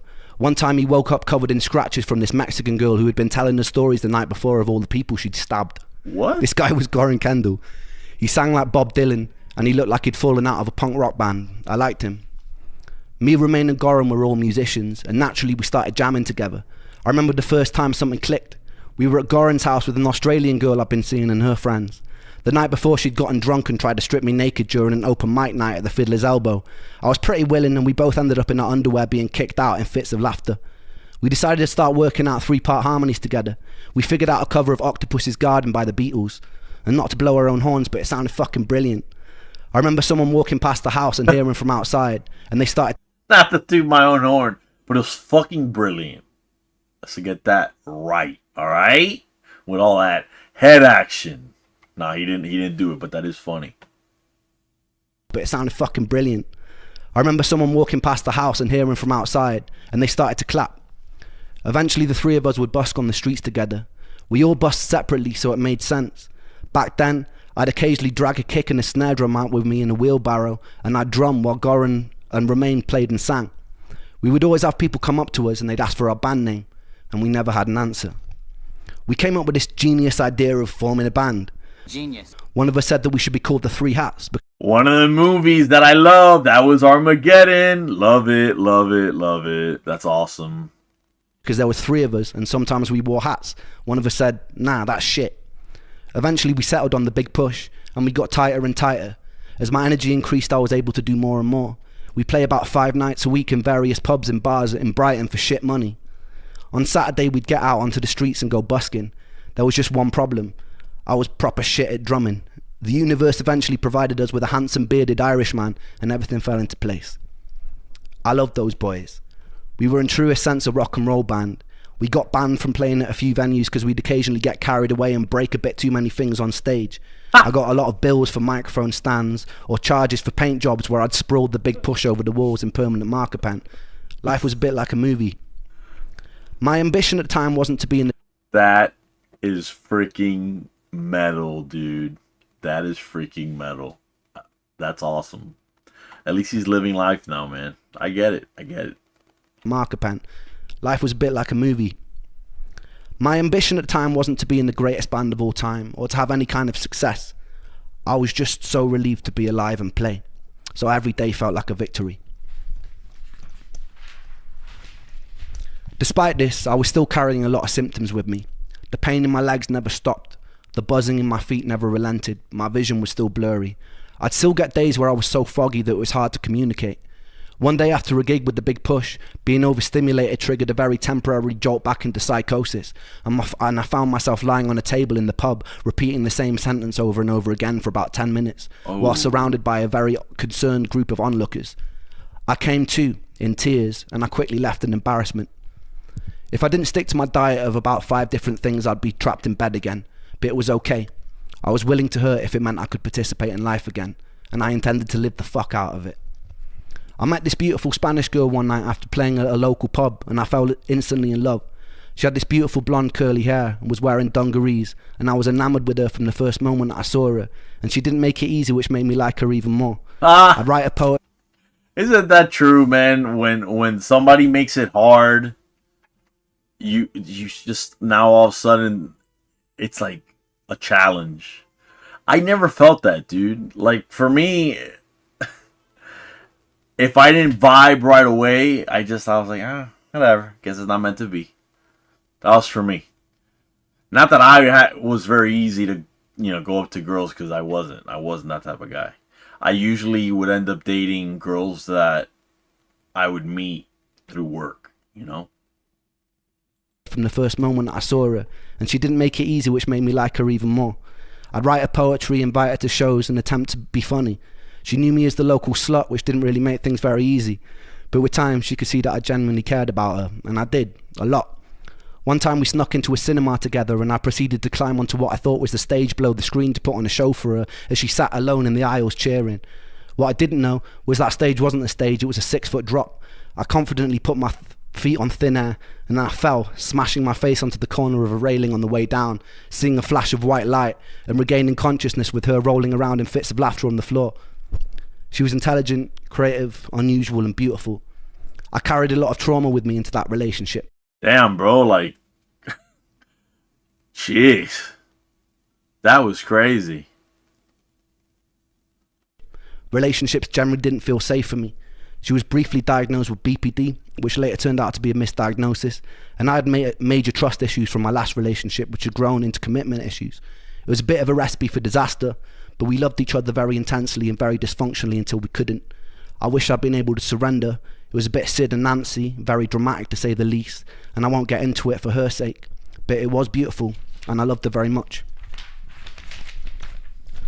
It taught me a lot. I learned that the echoes of the past had shaped me into something that I struggled to be.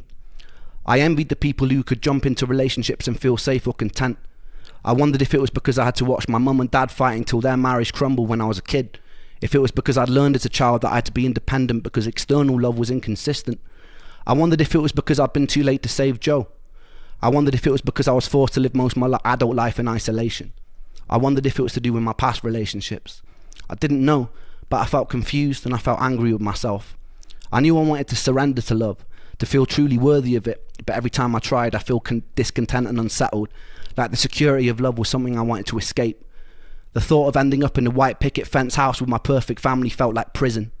After 8 long years of being tethered to a body in pain, I wanted to be liberated from any sort of attachment.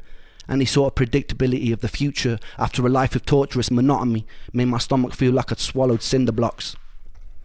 When I felt someone's love, I had to fight the urge to run and keep moving, but paradoxically still desperately wanted to be loved. And I loved to love. And I loved her. That discontent was something to stop with me, and it hasn't made relationships easy. Around 2018, I'd reconnect with Sam. He was in his 20s now, so I felt far less weird about hanging out with a teenage boy. During this time, we wrote a few songs together. Blind Eyed, What Went Wrong, and Same Old Situation. All bangers, by the way. It was April, and we were shooting a video for What Went Wrong. We were using my friend Josh's car, and there was a scene where we needed a smashed up bonnet. He's so funny. They're all bangers. How can... I don't get it, man. Like, don't get me wrong. He's humble, right? But he still recognizes that he worked his ass off and it's a good, you know, they're good tracks. So crazy, man. So crazy. Guys, last time I'm going to ask, because we're almost here at the end. It would be awesome if we got 50 likes in this video. We're at 49. Just one more like. You could be like 50. That'd be awesome. All right, here we go. Went wrong. We were using my friend Josh's car, and there was a scene where we needed a smashed up bonnet. But it went outside of the budget we had to pay for the video, so me and Sam decided to go busking to raise the money. I promise what follows is the truth. Oh, we no. never rehearsed Blind Eyed live before. Oh, but no. while we were out on the street, I turned to him and I asked if we should play it. I started playing the first chord that made sense without even thinking. It started in B minor in this kind of reggae way that was totally different to the original recording. Somehow, it was totally fucking magic. The whole street stopped. Sam was hitting notes and runs that seemed outside of the reach of a mere mortal. Luckily, Sam Perry-Falvey, who films the videos, was with us, and he captured the whole thing on camera.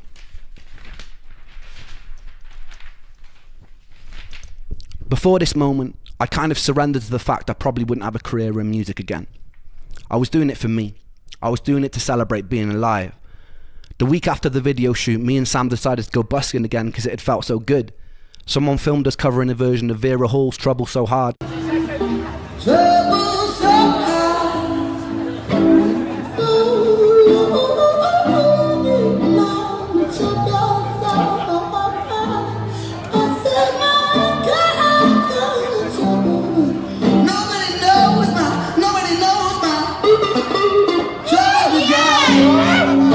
And posted it. Dude, I say this a lot. He is so soulful. it's magical, dude. And also, big thank you. We hit 54 likes. Thank you so much, everyone. I really appreciate that. That's like a milestone for the channel. So that's awesome. But his register is so insane, dude. Sam's too. Don't get it twisted. Sam's register is crazy too. But it's just, I don't know, man. Soulful, dude. Soulful. And posted it to a Mexican restaurant page on Facebook. It was the first thing that I'd done since returning to the land of the living that went viral, and it went very viral. It started being shared everywhere by millions of people. 2 weeks after that, another cover of us performing was circulating the internet. That went viral too. By the time we released the busking version of Blind Eyed, the internet went crazy. My social media following started exploding. People like Elton John were talking about us on the radio. People would fly in from all over the world just to watch us perform on the street. By the end of summer 2018, we were shutting down entire high streets because of the volume of people coming to watch us perform. There was something magic about the synergy of me and Sam that stopped people in their tracks. We were being tagged in videos from all over the world of people listening to Blind Eyed. People were listening from war zones, from rocket launch sites, from deep in jungles. It was surreal, and it was incredibly affirming. It was a second chance, and I didn't think I'd get a second chance. The shared out with Sam was special. A lot happened after that. More love, more heartbreak, more health complications, more healing, more setbacks, more parties, more medications, sold out shows, frustrations with the music industry, betrayals, theft, friends lost to addiction. My health would take me on more journeys into foreign countries, #1 albums, awards, a pandemic, meeting idols, making money, losing money. But I'll save all that for another time. It's fitting that this story ends here. Trouble So Hard by Vera Hall has always resonated with me very deeply. She was the daughter of a slave, navigating a hostile 1940s America, something I'll never be able to relate to. The pain and simplicity of the line, "Don't nobody know my troubles but God," was one that seemed universal to all struggles. And it was a line I was always deeply connected to. If there is a God, I want to thank you for giving me the resilience to be able to sit down here and to tell my story today. I hope it's far from over, and I hope that this is just chapter 1. Thank you, everybody, for giving me the space to share my story with you. For everybody still in the dark, trust, hope, and dare to dream that you can get out of it too. I love you all, and thank you for supporting me like you have.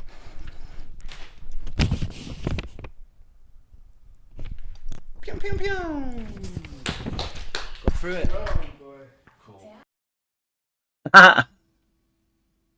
He's so funny, dude. He's so funny. All right. All right, you guys. So we have officially watched the 8 channels.